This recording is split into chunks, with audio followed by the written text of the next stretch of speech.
አምነንበት ነው ተገደን አይደለም መጣች ኦኬ ሪሊ ተገደን አይደለም ይላል አምነንበት ነው ተገደን አይደለም ያልኩኝ በቃ ያፋጨው ሄድኩኝ በቃ ወደ ቤት በኋላ ላይ ከጁሊያን ማርሊ ጋር ኮላቦሬት ለማድረግ ስትገናኙ ረድቶሃል የምታወሩበት መንገድ ላይ ዝም በሉ አለ ሰውየው ድንቄም ተጨበጨበለ ምናምን በቃ አፈረና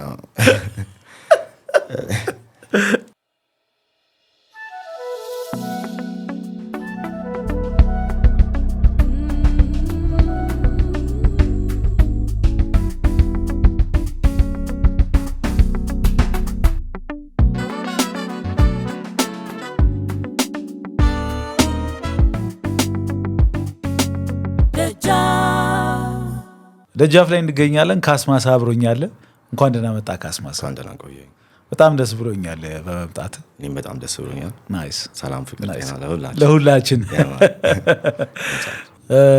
መቼም በስም ታድለሃል ማለት ይቻላል ከልጅነት ጀምሮ 5 ሳንቲም አቡ ፓቺ ከዛ ደግሞ ፍቅሬሳ እና መጨረሻ ላይ ካስማሳ እንዲህ ሁሉንም ባልጠይቅም እኔ አላቅም እንደዚህ ሁሉ ስም ያለው ሰው አላቅም ሁሉም ደግሞ በሆነ ጀማ ውስጥ ብዙ ሰው የሚጠቀማቸው አይነት ስሞች ናቸው ከልጅነት ጀምሮ የተከተሉት ጭራሽ 5 ሳንቲማ እየተመነዘረ ሁሉ አለው ወደ በኋላ ላይ እየተስፋፋው ወደፊት ደግሞ እና ግን እኔ ከሁሉም አሁን ጸንቶ የቆየው ስም ካስማሰ ነው አንተ የሚያጸናው በተለይ እንደ አርቲስት ኔም ማለት ነውና ካስማሰ እንዴት እንደተፈጠረና እንደመጣ ነግረን ብትጀምር በጣም ደስ ይለኛል እሺ ጊዜው እንዴት መሰለ መጨረሻ አንጻር የሚባል ግሩፕ ነበረ አንጻርን እንደ ግሩፕ እናያዘው ወይስ እንደ ስልቱ እየተባባልን እንከራከር ነበር አረ መጀመሪያ አንጻርን ከስልቱም ውጪ ታስቡት ነበር አው እንደ ክሩ ኔም ቢሆን ብለን አሰብን ከዛ ደግሞ እንደዛ ያለ ነበር ግን ቢሆንም የራሳችን ስም ቢኖረን ጥሩ ነው ሚል ነገር ነበር ሶኔ ካሳ ብዬ ካሳን ይዣለሁኝ በልብ አስባሉ ይስነግራል ኦሬዲ ጽሁፍ ውስጥ መጠቀም ጀመርኩ እዛ ውስጥ ታዲያ ለኔ ለካስ ምናምን ብዬ ጀመርኩት ምንድነው ያልከው ምን ማለት ነው ምናምን ብሎ ጠየቀኝ ፍሬንድ ኦፍ ማይ እሺ ሶ አይ እንዴ ያባተ ስም ሰማ ነው ማሰ ቢሆን ካስ ማሰ ብሎ በአጋጣሚ አነሳው ማሰን ዝም ብሎ ነው ያነሳው እኔ ፍቅሩ ሰማ ነው ስም ገባኝ ፍቅሩ ሰማ ነው የቤተሰብ አጠቃላይ መታወቂያ ስም እዚህ ሰማን ሲቀይራት እንደዛ ሆነ ከዛ ግን አልለመድኩትም ነበር ካሰማ ብያለሁኝ እንደውም የተጨረሰ አንድ ከአዲስ እንቅደው ምናምን ካስማሰ መጣ ሳውንድ በጣም ሰማው ተመቸኝ ሪሰርች አረኩኝ ቁጭ ብዬ ሶ ማሰ እንደዚህ ነው ካስ መካሴ ነው ካስማሚ ነው ደግሞ እንደዚህ ነው ያልኩኝ መፈታታት ጀመርኩኝ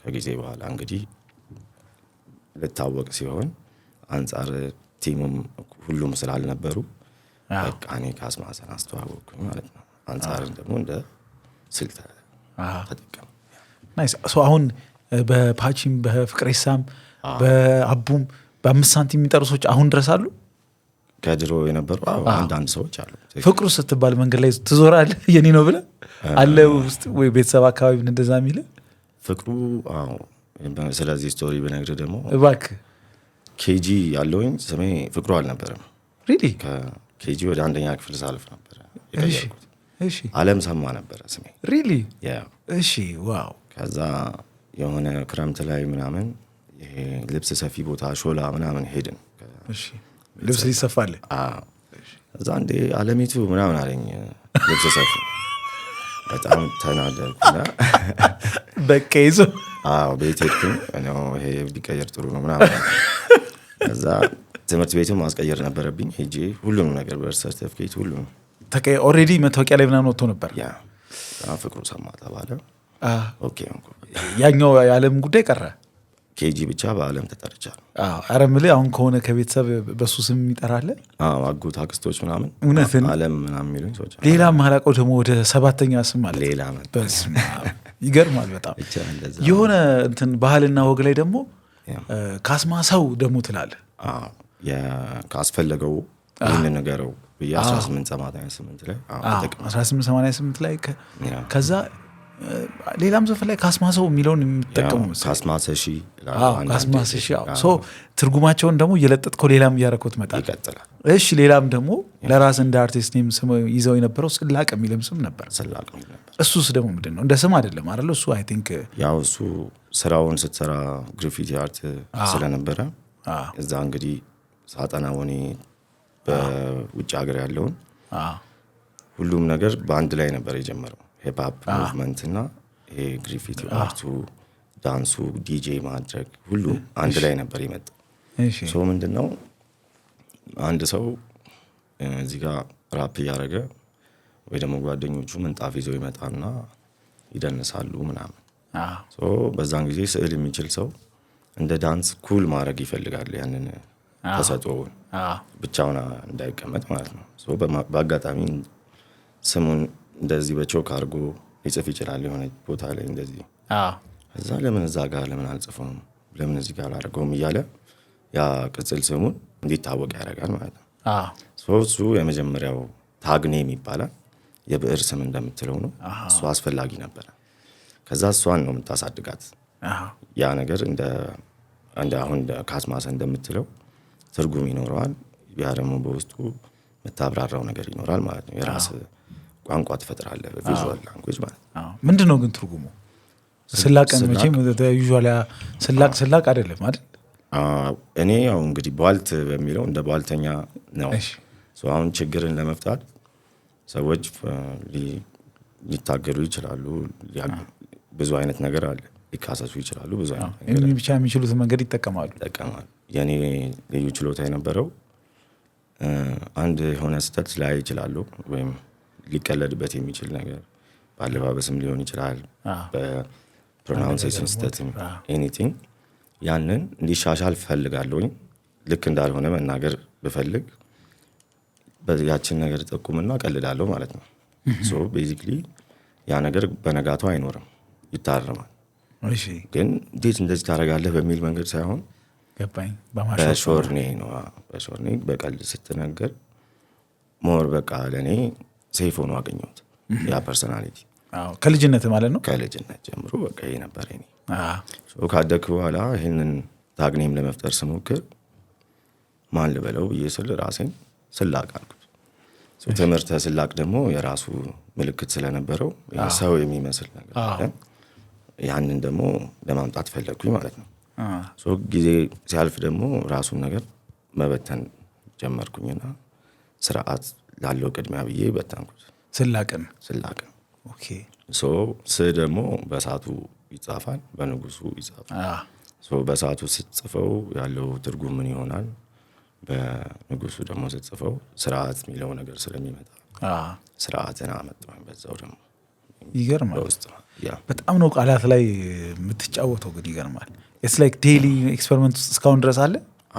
አሁን ሁሉ ጊዜ ነው። ብዙዎቻችን ሴንጆ እያልን የምንጠራው፣ አንተ ግን ብዙ ጊዜ በምታወራው ወሬ ውስጥ ቅዱስ ዮሴፍ እያልከው የምጠራው ትምህርት ቤት ነው የተማርከው። እኔ አንድ ወንደር የማደርገው ነገር በኋላ ላይ ይሄ ካስማሰ ፐርሶናል ሊባል የሚችለው ነገር ከመጣ በኋላ መለስ ብለህ ቅዱስ ዮሴፍ ማለት ጀመርክ ወይስ ተማሪም ሆነ አንተ እዛ ቅዱስ ዮሴፍ ነው ትምህርት ቤት ብለህ ነበር የምትናገረው? ያው እውነት ለመናገር ያው ሴንጆ የሚለው ነው ነበረው በድሮ ጊዜ። ግን እኔ ምንድነው አማርኛ ስልት ስለሆነ እያስተዋወኩ ያለሁት በተቻለ መጠን አማርኛ ለመጫወት ለማውራት እሞክራለሁ አይደለ? አሁን እንዲህ በአጋጣሚ የሆነ ቃል ካነሳሁኝ ቤተሰብ ደውሎ በአማርኛ ትርጉም ያለው ቃል አተህ ነው ምናምን ይሉኛል ሰዎች። ኦኬ አያምርብህም በያዝከው ነገር ጽና እና ተመችቷል አንተም? አሁን ያው አስፈላጊ ነው ብዬ ነው ማምነው። በዛው ያው በዛው ከሆነ እንደምችል ለማሳየት ለኔ ደግሞ ጥሩ እንደሆነ ለማሳየት። በልጅነት ከሙዚቃ በፊት ቀድሞ የሳበ ስዕል ነው እና ወደ ስዕል የመራ የሆነ የተለየ አጋጣሚና ሁኔታ ነበረ?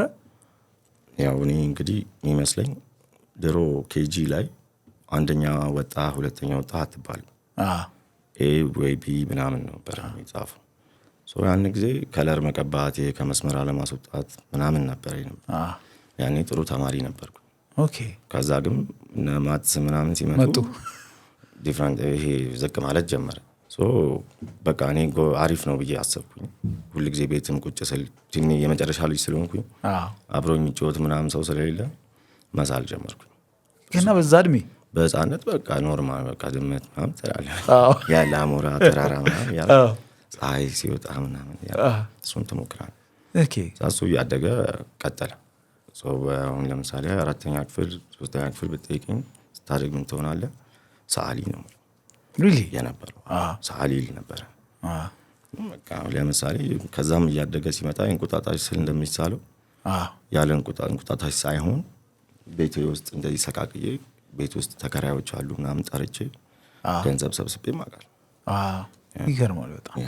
ከስዕል ደግሞ በጣም ማለት ስፔሻላይዝ በማድረግ ደረጃ ሊባል በሚችል መልኩ ለግራፊቲ አርት በጣም የተለየ ቦታ ነበረ፣ እስካሁንም አለ እና አሚን ብዙ ሰው ስዕል እንኳን ቢስበው ግራፊቲ ይስቧል ብሎ ማሰብ ለእኔ ከባድ ነው፣ የሆነ አይነት ትውውቅ ከሌለው በስተቀር። ምን አይነት አጋጣሚዎች ናቸው ደግሞ ከስዕልም ደግሞ ወደ ግራፊቲ አርት ሊስብ የቻለው? ይሄ በጣም ልዩ አጋጣሚ ነው። እስካሁን ድረስ ብዙ ነገር ከዛን ጊዜ ነው ማመጣው። ያኔ የተማርኳቸው ነገሮች ነው እስካሁን ተጠቀማቸው። እንዴት ሆነ መሰለ? አሁን እንዳልኩ 6ኛ ክፍል ላይ ይቋረጣል የአርት ትምህርት። 6ኛ ክፍል በኋላ አንማርም። ስለዚህ ተሻሸው ከስዕሉ ቤት ስንሆን የረፍት ቀን ወይ ክረምት ነው የምትስለው። 7ኛ ክፍል ወደ 8ኛ ክፍል ማልፍበት የክረምት ጊዜ ላይ ማጠናከሪያ ትምህርት ትወስዳለህ ወይ የክረምት ትምህርት ወይስ ሌላ ነገር ጊዜህን የምታሳልፍበት ተባልኩ። ምርጫ ተሰጠኝ። ያን ጊዜ ኧረ እኔ ማጠናከሪያ አልፈልግም፣ ሚኒስትሪ ማለፊያውም ትንሽ ነው፣ ችግር የለውም። ሚኒስትሪ ትንሽ ያሳስባችኋል መሰለኝ። እንደዛ ሆነ። ያው ሂስትሪ ያለኛ ጋር እንደዚህ አይነት ችግሮች ምናምን በማትሪክ ውጤት መስተካከል አለመስተካከል ስላለ ያን ጊዜ እኔ ስዕል ብማር ይሻላል አልኩ። ያው እንግዲህ ካራቴ የሚማር አለ፣ ዋና ሙዚቃ የሚወስዳል። እኔ ያንን እንድወስድ ተፈቀደልኝ። ከዛ ሲያደርሱኝ ያው የመጀመሪያ እንደሄድኩ አዲስ አበባ ዩኒቨርሲቲ የክረምት ትምህርት የሚሰጥ ከሆነ ነበረ ስዕል ትምህርት ቤቱ ማለት ስዕል ትምህርት ቤቱ ለደሳ ተዘግቶ ነበረ። ከዛ ወደ አቢሲኒያ ስነ ጥበብ ማዕከል ሄድን ማለት ነው። እዛ ሲሄድ እንደዚህ አይነት ትምህርት ቤት እንዳለ ወይም ስዕል ብቻ ሳይሆን ቅርጻ ቅርጽም ሙዚቃም ዳንስም ምናምን ሲማሩ አየሁኝ እና በቃ የኔ አይነት እኔ የሚመቸኝ አይነት ነገር አየሁኝ። 2 ክፍል አለ። አንደኛው በእኔ ዕድሜ ያሉ ልጆች የሚማሩበት አለ። አንደኛው ደግሞ የአርኪቴክቸራል ወይም የህንፃ ምህንድስና የሚማሩ ልጆች ፈተና ስለሚወስዱ ለዛ የስዕል ማዳበሪያ ይሰጣቸዋል፣ ችሎታቸውን እንዲሉ ማለት ነው፣ እንዲያዳብሩ። እኔ መጀመሪያ ስገባ እነዚህ ልጆች ያሉበት ገባሁ፣ ትልቆቹ ያሉበት። ከዛ እንግዲህ እዛ በመማርበት ጊዜ ስለዚህ ስለ አርኪቴክቸር የሚባል ነገር እንዳለ ያኔ ነው ያወቅኩት። ያው የሴንጆ ስለመጣሁኝ ብዙም አልከበደኝም ጓደኛ ለማፍራት ማለት ነው። ታላቆቼም ቢሆኑ በስኪልም እኩል ስለምንመጣጠን ጥሩ ስለነበር በዛው መግባባት ጀመርኩ። እዛ እንግዲህ የከሰዓት አለ የጠዋት ፈረቃ ነው ትምህርቱ። አሁን እኛ ጠዋት 4 ሰዓት ላይ ነው የኔ ፈረቃ። እዛ ስሄድ ትናንትና የሳሉት የከሰዓቶቹም የሳሉት ይመጣና እዚህ ይለጠፋል። ሲለጠፍ ማን የሳለው ይሄንን ብዬ ስል አማን የሚባል ልጅ ነው ሳለ ማን ነው አማን አስተዋውቁኝ እስቲ ምናምን ተባባለ። ከዛ አይ እዚህ አይደለም የከሰዓት ነው ምናምን አሉኝ። ከዛ በቃ ምንድን ነው የተለየ ነገር ነው? ያው አንድ አይነት ነገር ነው የምንስለው ሁላችንም። ከዛ ተመርጦ ግን አሪፉ ነገር ያው አንዲት ሴት ጀበና ይዛ ነገር ነው ትኩረትን የሳበው አሳሳሉ ነው። ያምራል፣ በቃ ጥሩ ነው፣ ፊኒሽት ያለቀ ስራ ተብሎ ነው የተለጠፈለት። እንግዲህ ገባኝ። እዛ እንግዲህ በአጋጣሚ ይሄ ልጅ ከሰዓቱ አልተመቸውም መሰለኝ ወደዚህ ወደኛ ክፍል መጣ። ይህም እንደዚሁ እንደነሱ ተፈታኝ የሆነ ልጅ ነው፣ ግን ትንሽ ያንሳል ይመስለኛል። ይሄ እንደ ታቱ አርቲስት ነው አሁን በአሁን ሰዓት ልጁ ያኔ የራሱን ነቅሶ የሆነ ፕላስተር የለጠፈ ልጅ ነገር ነው። ሪሊ? ከዛ እኛ እንግዲህ አሁን ትምህርት ቤት አሁን ስትማር ፈተና ልትጨርስ ትችላለህ ቀድመህ። ከጨረስክ በኋላ መውጣት ሊፈቀድልህ ይችላል። ይሄ ግን የምንወደው ነገር ነው ማለት በፈቃዳችን የገባ ነው። ሰው ከጨረስክ ታስረክብና ትወጣ ይሆናል። ይሄ ልጅ ግን እዛው በቃ ጨርሶ የራሱ ማስታወሻ ደብተር ያወጣና ሚስላው ስዕል አለ። እኔ በቃ አየሁኝ። ሚስለው ምንድን ነው ብዬ ጠየቅኩት። ያው ተዋውቂው ነው። ምንድን ነው የምትስለው? ይሄ ግሪፊቲ አርት ይባላል። እንደዚህ ግድግዳ ላይ የሚሳሉ ናቸው። እንደዚህ ይህንን አንተ ነው የምትሰራው? አዎ ምናምን። ልጁ በጣም ጎበዝ ስለሆነ እንደሱ ጎበዝ መሆን ነው የፈለግኩት። ከዛ ግን ያኛው ይሄ የሳለው ነገር እኔ የማደርገው አይነት ነው። አሁን በራስህ ዝም ብለህ ማለት አሁን ደብተር ላይ ድሮ ይሄ ሴሚስተር አጋማሽ ላይ ደብተሩን መለያ ታረግ የለ አጣጥፈህ እሱ ላይ እንደምንስለው አይነት ነገር ሰከንድ ሴሚስተር ምናምን እንደምትለው እሱ አሪፍ ነው መሰለው። እሱ ነገር ራሱ አድጎ ነው ለካ ምናምን አይነት ነገር ሚል ነገር ተሰማኝ። ይህንንም አልፌ ነው እንግዲህ ሳስታውስ ነው ገባኝ። እሱ ነው ያስተዋወቀኝ ልጁ። ከዛ በኋላ ማለት መሞከር ጀመርክ ግራፊቲን ወይስ እንዴት ነው? እዛ ላይ እንግዲህ የነበረው ክፍለ ጊዜ 3-4 ክፍለ ጊዜ ነበር የነበረው አቢሲኒያ ውስጥ። አንደኛው ድርሰት ነው። ድርሰት ማለት የስዕል ድርሰት። እሱንም አላውቅም ነበር። ያው እንግዲህ እኔ አሁን ነው የማውቀው። እንግዲህ ያው ያስረዱንን ልንገርህ። ወረቀት ይሰጣል፣ ነጭ ወረቀት ላይ። ከዛ አይምሮ ውስጥ የምትስለው የሆነ ልትስል የፈለግከው ነገር ይኖራል። አንድ ልጅ ከሆነ ቤተሰብ ይኖረዋል ወይ የተጫወቱ ሊሆን ይችላል። ከልጁ ውጪ ወይም ከዛች ሴትዮ ውጪ ሌሎችም ካራክተሮች ይኖራሉ።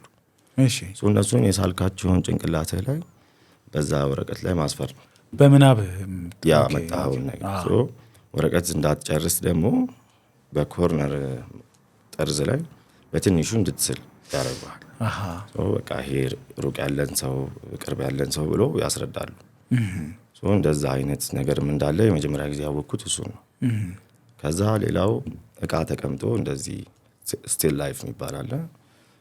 ኮኖች፣ ስፌሮች ይቀመጡና ያው በአርት ውስጥ እነዚህ ናቸው መሰረታዊ ቤዚክ ቅርጾች የሚባሉ 3 ማዕዘን፣ 4 ማዕዘን፣ ክብ አይነት እነሱን ያስቀምጡልሃል። እሱንም ትሰራለህ።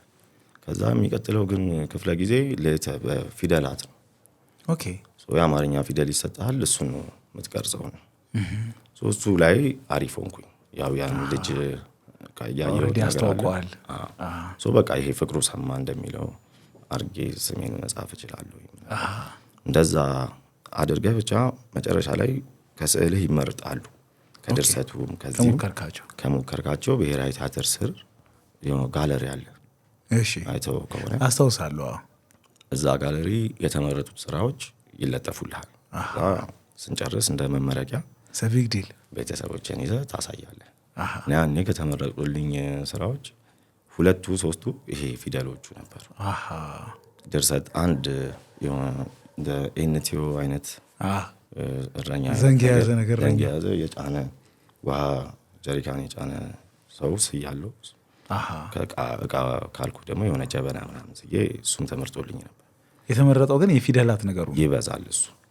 እሱንም ካደኩ በኋላ ያው በቃ ሲስተም ውስጥ ይህንን ለመድኩ። ገፋበት ግን በደንብ የግራፊቲ ነገርን እስካሁን ድረስ አለ ይሄ ነገር ተሞክረዋለህ። ከኢትዮጵያም ውጭ በተለይ የለንደን ግራፊቲ አርት ምናምን የሚባሉ በሆኑ ነገር የተዋወቅካቸው ደግሞ የዓለም አቀፍ ተሞክሮች አሉ። ግን እሱ በኋላ ላይ ነው ወይስ እዚሁ ጊዜ ላይ ነው? በቃ ከዚህ ቀጠለ። አሁን እንግዲህ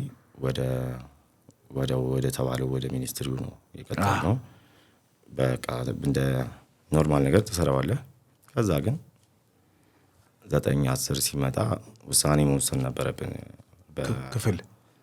በቃ 11ኛ ክፍል ስትገባ ተፈጥሮ ሳይንስ ነው የምትገባው ወይስ ማህበረሰብ ሳይንስ ነው የምትገባው የሚለው ያሳስብ ነበር። ልክ ነህ። ሁሉም ሰው አሁን ያኔ 7ኛ ክፍል ሆነ እንግዲህ ገና ፊዚክስም ሁሉንም ነገር እየተዋወቅን በነበረበት ጊዜ ወደፊት ኢኮኖሚክስ ነው የምገባው የሚል ጓደኛ ይኖራል። ትምህርት ቤቱ ትንሽ ብዙ አይነት ሰው ያለው ሰው የተዋወቁበት ነው። እስካሁን ድረስ ጥሩ ጓደኞች ማለት ነው። ገባኝ። እኔም እንደዛ አስባለሁ። ታዲያ ምንድን ነው ወደፊት መሆነው? እኔም ሆነው ብዬ ሳስብ ቅድም ያየሁት አርክቴክት መሆን ነው። ወደዛ ቀየርኩት። ግን ያው ስሞክረው ስዕል መሳል ብቻ አይደለም ትምህርቱ።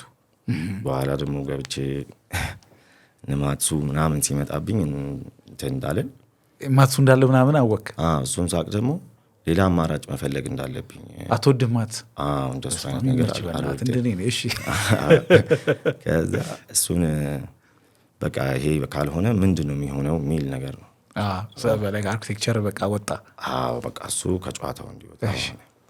ከዛ እንግዲህ በቃ ይሄ ነገር መጣ ማለት ነው። ግራፊቲ አርቲስት መሆን ይቻል ይሆናል። በዛው ምን ትሩፋቶች አሉት፣ እንዴት ልቀጥል ይችላል ምናምን ሚሊዮን ወደ ገቢም ቢሆን ወዴት ልቀይረው ልተዳደርበት ይችላል ምናምን አይነት እሱን ማሰብ። እሱ ጊዜ ላይ እንደ መስመር አሰብከው? ሪሰርች ማድረግ ሀገር ያሉ ምንድነው ራሱ ጥበቡ የሚለው ምናምን ሚሊዮን መጠናት ጀመረ። ዝም ብዬ በቃ ትርፍ ጊዜ ሲኖር ነው በታገኝ። ከዛ ግን ያው ወደ 11 ወደ ምናምን ሲመጣ ትምህርት ቤት ውስጥ ያሉት ጓደኞቼ ብዙዎቹ ስኮላርሺፕ ይሞክራሉ። ኤስኤቲ ይፈተናሉ፣ ቶፍል ይፈተናሉ ምናምን። እኔም ያንን ማድረግ ያለብኝ ይመስለኝ ነበረ። ግን ስቲል ጎበዝ የሆኑት ናቸው የሚያደርጉት። ስለዚህ እሱ ላይ በቃ እስቲ አርትም ልሞክር እንደ ስኮላርሺፕ ብዬ ማሰብም ጀመርኩኝ። ያው በተለያዩ መንገዶች አልሆነም። ያው እዚህ እንደሆነ ሆነ፣ እግዚአብሔር ፈቀደ። ግን ያው በቃ ጥናቱን እንደቀጠለ ሆነ። የፊልምም ተሰርቶ ነበረ ስለዚህ ጉዳይ። በኒውዮርክ ውስጥ በለንደን ውስጥ የነበሩ ፊልሞች እንዴት እንደጀመረ የስታይል ዋር የሚል ፊልም አለ። አሜሪካ ውስጥ የተሰራ ኒውዮርክ ውስጥ ነው ተጀመረ ብሎ የሚያስቡት። ያ ስታይል ከተለያየ አካባቢ የመጡ ይሄ ኢሚግረንቶች ራሳቸውን ኤክስፕረስ ለማድረግ ዲፍረንት መንገድ የሚጠቀሙበት መንገድ ነበር። ያው እንደ ህገ ወጥ ነገር ነው እዛ ሀገራቸው ላይ የሚሰሩት። እዚህ ለማምጣት እንዴት እንደሚሆን ራሱ ግራ ነው የሚያጋባው። ግን በወረቀት ላይ ምናምን ትሞክረዋለህ፣ ችግር የለም። ኮንሲደር አደረከው? ግን ለምሳሌ ጎዳናዎች ላይ ተደብቀ አውሮፓና አሜሪካ እንደሚያደርጉት በሌሊት ሄደ ስሎ መደበቅ ምናምን አሰብክበት? በደንብ አሰብኩበት። ኢቭን የኮንዶሚኒየም ቁጠባ ነበረ። እሱን አውጥቼ ሳይክል ስፕሬይ ካን ምናምን ገዝቼ ነበረ። እውነትን ነው? ከትምህርት ቤት እንደወጡ እንደዚሁ ልትሞክረው ማለት ነው። ከዛ ግን በቃ አሁን እንደዛ አይነት ስራ ሳልሰራ በአጋጣሚ ባመሽ አንተ እንደዚህ አይነት ነገር እያረክ እንዳይሆን ደግሞ ይሄ ያልከውን ነገር ምናምን ይሉኛል። ኦልሬዲ ገምተዋል። በቃ አካሄዱን እንደዚህ እንትን ስላለው ብለህ እንዳይሆን በኋላ ያለንበት ምናምን ይሉኝ ጀመር።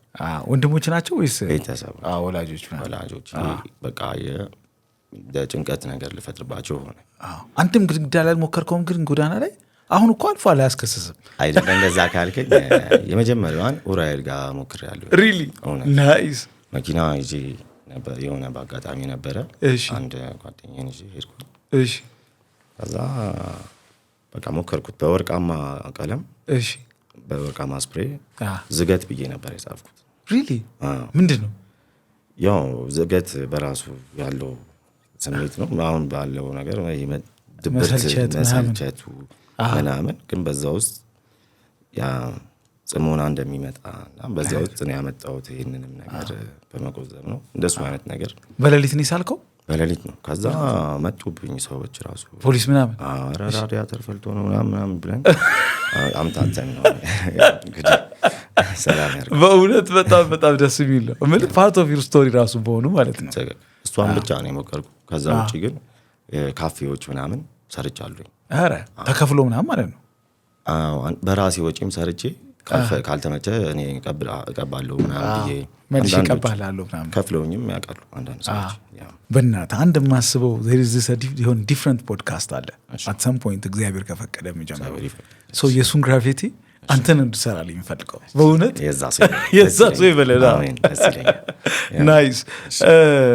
በልጅነት በጣም ተረበኛና ተጫዋች የነበርክ ቢሆንም አንተ ግን ያ ሰው ሁሉ የሚያደንቅልን ተረበኝነትና ተጫዋችነት እንደ ቂልነት እንደ ክላውንነት የቆጠርክበት የሆነ ትዕይንት ነበረ እና ምንድነው ራሱ ታሪኩ እንደዛ እንድታስብ ያደረገ? እኔ ዝምተኝነት ምናምን ሳይሆን ራሱ ተረበኝነትን ሁሉም የሚያውቁ ሰዎች ይህን ይነግሩኛል። ትክክል። መሳል ግን አልቻልኩም። ምንድነው ታሪኩ ራሱ? ያው ሙያ ስለሆነ ራሱ ሙያ ነው። ኮሜዲ ስታንድ አፕ ኮሜዲ እና አጠቃላይ ያው እንትን ለማለትም ነው። ቀላጅ ነው። ያው ስራዬን ይዤ እሱን ባስተዋወቅ ይሻላል ነው። እሺ ግን ያው ከማከብረው ግብር ውስጥ ስታንድ አፕ ኮሜዲያን መሆን አንዱ ነው። ሪሊ ይመስለኛል። የምር ነው ነበር ነው ወይስ ነው? አሁንም የማስበው ነገር ነው። የምር ነው። በጣም ነግሬ ያለው ስታንድ አፕ ኮሜዲ እንደምወድ እውነት። በስመ አብ ኦብሴሽን ያለ ሰው ከቅድ ውስጥ አንዱ ነገር ነው። አዎ አንስቶፓብልን አየው ዴቭ ሻፔልን። አዎ በሚገባ ይመች ፈላል። እንዴት አገኘው? በጣም አሪፍ ነው። ጥሩ ነው። ይገርማል። በጣም ጥሩ ነው። እምልህ ሂ ጀስት ላይክ ስታንድ አፕ ኮሜዲን ወደ ሌላ ነገር ወሰደው። ትክክል። ያው እንግዲህ ከሁሉም ነገር ጋር ይያያዛል ብዬ ነው ማምነው። ኦኬ ያው እንግዲህ ዴቭ ሻፔልን ብትለው በሂፕሆፕ እንትን ውስጥ ነው ያደገው። በደንብ ያ ነገር ደግሞ ሂፕሆፕ ሲተነተን ደግሞ አለ የራሱ ነገር። ብቻ ቅድም ወደ አነሳው ሀሳብ ስመለስ ትምህርት ቤት እንዳልኩ በዚህ ባህሪ ነው የምታወቀው። ግን ያው የዚህ አይነት ባህሪ ያላቸው ሌሎችም ሰዎች አሉ። ኦኬ ቀልደኞች አሉ። እነዚህ ቀልደኞች እንግዲህ በአጋጣሚ አሁን አዲስ ገቢ ገብቶ ከሆነ ኮፓፕ ለመተዋወቅ ወይ እግር ኳስ ጎበዝ መሆን አለበት፣ ወይ ባስኬት መጫወት አለ፣ ወይ አክቲቪቲ ውስጥ መሳተፍ አለበት። ሲሳተፍ ነው ጓደኛ የሚያገኘው ምናምን። ካልሆነ አብረን ስላደግን ሁላችንም ወደ ስራችን እንሄደው። እዛ ውስጥ አንዳንድ ሰዎች እንግዲህ ተጫዋችነቱን የሚያቀርባል እንደ መንገድ የሚጠቀመዋል እና እኔ ከድሮም ጀምሮ የነበረ ስለሆነ እኔ እንደዛ አይነት ይሄ ሰው መግባቢያ ብዬ አይደለም ያዝኩት። በቃ ባህሪ ነው። ልትተርብ ትችላለህ፣ ልትቀልድ ትችላለህ። በዛ ውስጥ የሚሆነው ይሆናል። በዚህን ጊዜ እንግዲህ ሁላችንም 12ኛ ክፍል ጨርሰን ስንበተን ብቻዬን ሆንኩኝ። ስኮላርሽፕ የሚሄደውም ስኮላርሽፕ ይሄዳል ምናምን። በዛን ጊዜ ነው እንግዲህ ራሴን ስላቅ ብዬ እንደወስን የሆነው። ግን የመጣሁበትን መንገድ መከለስ ማሰብ ሲጀምር እነዚህ አይነት ተርኒንግ ፖይንቶች ነበሩ ድሮ። አሁን አንድ ጨዋታ ባነሳልህ፣ አንድ ጓደኛ ነበረን፣ ይሄ ደግሞ የገባ ወደኛ ክፍል ማለት ነው። ዳሱ በሌላኛው ክፍል ነው የሚማረው። እኔ ደግሞ እዚህኛው ክፍል ነኝ። የተለያየ ክፍል ነው። ግን ማታ ወደ ትምህርት ቤት ስንሄድ ከዛኛውም ክፍል ልጆች ከዚህኛውም ልጆች ጋር አብረህ ነው የምትጓዘው። ኧረ እንደዚህ የአንተ አይነት ልጅ መጥቷል፣ እኛ ክፍል ገብቷል ምናምን ይላሉ ጓደኞች። ከዛ ግራ ገባኝ። እሱ ምን ማለታቸው ነው? ያንተ አይነት ላይክ መልኩን ነው መልክም ይሁን ምን ይሁን ብዬ ግራ ምን ማለት ነው? ሰው በጣም የሚያስቅ ሰው ነው ብታየው፣ እንዲህ ጨዋታው ምናምን ብዙ ነገር ነው ምናምን ብሎ ሲሉኝ እኔ እንደዚህ አስቤው አላውቅም ነበረ ያኔ። ራሴ ወይም እንደዚህ ያ ሰውዬ እስከ መባል ድረስ ይሄ የሚቀልደው ልጅ እስከ መባል ድረስ ከዛም የደረሰ መሰለኝ። ብዙም ደስ አላለኝም ነገር። በጥሩ ነገር መታወስ ሲቻል በዚህ እንዴት ይሆናል ነገር እያሰብኩ ከዛ እንግዲህ እንዳልኩ 12ኛ ክፍል ከጨረስን በኋላ ፍሬሽማን የመጀመሪያ ዓመት ተማሪ ዩኒቨርሲቲ ያለው ኮመርስ፣ ያን ጊዜ እንግዲህ ሁሉም ሰው ተበትኖ ብቻዬን ሆኜ ነው ራሴን ያገኘሁት። ከዛ ያው ዛሬም ብቻዬን ነኝ፣ ነገም ብቻዬን። የሚደውልልኝም ሰው የለም፣ በቃ ጓደኛ የለኝም። አዲስ ሰው ደግሞ ለማፍራት ያው ጊዜ ይፈጅብሃል። እዛ አብረን አድርገን ስለሆነ በዛን ጊዜ በቃ ከራሴ ጋር ስጫወት አሁን አንተ ሌሎቹ የተማሩ ነበረ፣ ተምረው ወደ ቢፈልጉት ነገር ሄዱ፣ የሚፈልጉትንም አትሊስት ያውቃሉ።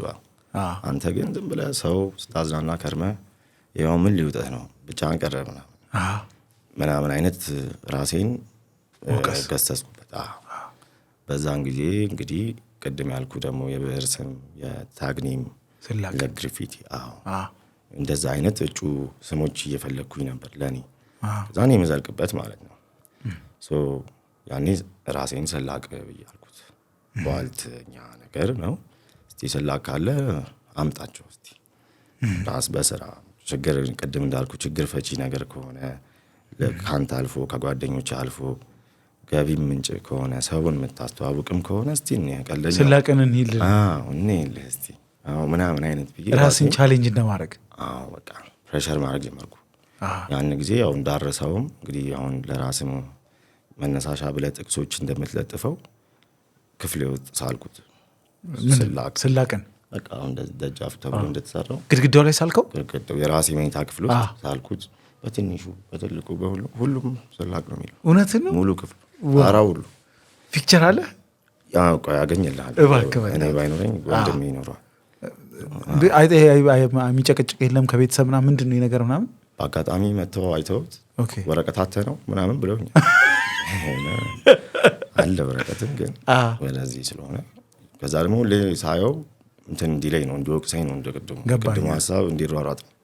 ከዛ ግን እዛ ውስጥ የሆነ የሚፈጠር ነገር የሚፈልቅ ነገር ካለ ወደ ራሱ ደግሞ ትንተና ይኖረዋል ማለት ነው። ፈጠረ ግን እንደዛ ያ ራስን የምትወቅስበት የስላቅ መንገድ የሆነ ነገር ፈጠረ። ምን ፈጠረ? በእናትህ ያው እንግዲህ አሁን ምን መሰለህ ፊደላቶቹ ቅርጻቸው ብቻቸውን ፊደሎቹ ብቻቸውን እንደ ሰው ይመስላሉ። ሁሉም ፊደላት የራሳቸው ስሜት እንዳላቸው ማጥናት ጀመርኩ። እንግዲህ ስታየው ግራፊቲ አርት የሚባለው በእንግሊዝኛ ፊደላት ስለሆነ የሚሰራው በእኛ ሀገር ለማምጣት ነው። አሁን ለማጫወት ነው። አንድ ቃል ለመፍጠር ማለት ቃል ለማግኘት እና ለመሳል ምንድን ነው ትርጉሙ ነው። ምን ሲለው እንሰማለን? ፒክቸር ተያዝ 1000 ቃላት በላይ ይናገራል ይላሉ። ታዲያ የአንድ ቃል ምስልስ ከዛ በላይ ይናገራል? ቃልና ምስል ሲዋሃዱ አንድ አድርጎ ራሱ የአንዱ ቃል ምስል 1000 ቃላት ይናገራል ማለት ነው። አሁን ባቀርብልህ እንግዲህ የአንድ ህብረ ቃል ምስል አለው መድብል ብዬ ነው ማስበው። የቅኔ ቃል አለ አይደል? ህብረ ቃል አድርገህ መሀል የምትይዛት እሷ ራሱ አንድ ምስል ብትሆን የራሱ መድብል ሊወጣው ይችላል። የያዘው ሀሳቡ ብዙ ስለሆነ ያው እንደምትለው ፍቅር ብትል ለመተንተን ይከብዳል። ሰላም ብትል ሰላም ምንድነው ለመተንተን፣ ጤናም ስትል ጤና ምንድነው ለመተንተን ይከብዳል። ትላልቅ ናቸው በቃ የያዙት ሀሳብ። እንደነሱ አይነት አቅም ያለውን ወርዶች መፈለግ ጀመርኩ። ከዛ ደግሞ በፊደል 3 የሆኑ ስላቅ 3 ፊደላት ስለሆነ ባለ 3 ያደረኩኝ ማጠራቀም ጀመርኩ። በቀን 2-3 ምናምን ማድረግ ጀመርኩ። ከሰዓት የብርሃን ገዛሁኝ መዝገበ ቃላት። ከዛ ብቻ አሁን የተለያዩ እንዲህ አሁን ለምሳሌ እንግሊዝኛ ትጽፍ ሳይለንት ታደርግ የለ የመጀመሪያው ፊደል ሳይለንት የሚሆንባቸውን በእኛ ሀገር ደግሞ እንደዛ ሳይለንት አድርጌ ሞከርኩኝ። አሁን ለምሳሌ እንዴት? በእናትህ መን አገኘሁኝ። እሺ አሁን ለምሳሌ ድርጊት አመልካች አሉ አይደል? ደስ ብለህ የምትላቸው የምትተገብራቸው ነገሮች ሁሉ በመን ነው የሚጀምሩት። መብላት፣ መጠጣት፣ መራመድ፣ መሄድ፣ መሮጥ ሁሉም በመን። እንዴት ነው እሱን ማየት ጀመርኩ። አሁን መረዳት ብዬ ጽፌ በረዳት ሊመጣ የቻለው መን ሳይለንት አድርጌ ነው። በመነጽሩ መሀል ክብ በምትመስል ሲመጣ ራሱ 2 ወርድ በውስጥ ይፈጥራል።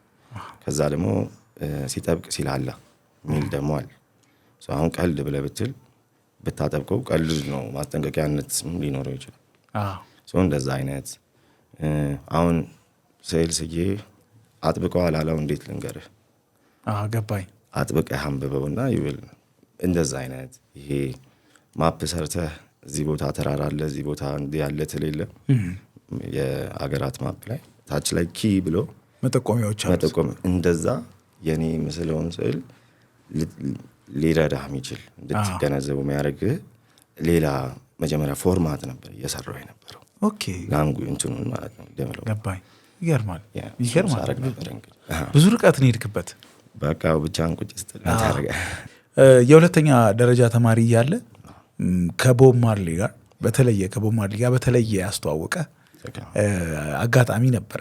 ሁላችንም በሬዲዮም በምንም ልንሰማው እንችላለን፣ ግን ያንተ ግን የተለመደው አይነት ነገር አይደለም። ምንድን ነው ከቦብ ማርሊ ጋር እንድትተዋወቅ ያደረገ ወይም እንድትወዳጅ ያደረገ ነገር?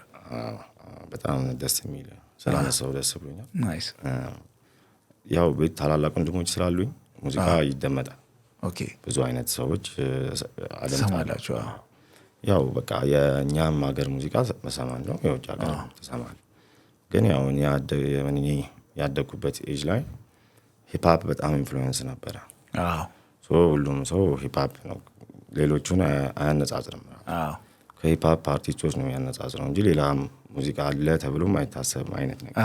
በህፃንነቴ አግኝቻለሁ፣ ያንን ከወንድሞቼ አግኝቻለሁ። ብዙ ሲያደምጡ ማን ነው ጎበዝ የሚባለው ራሱ ነገር ካለ እኔ ማቅ ይመስለኛል። እንትና ነው ጎበዝ አንተ ምናምን ያልኩኝ ኦልሬዲ ከሌሎቹ ከጓደኞቼ እኔ የተሻለ ኦሪንቴሽኑ ነበር። በጣም አዳብራል።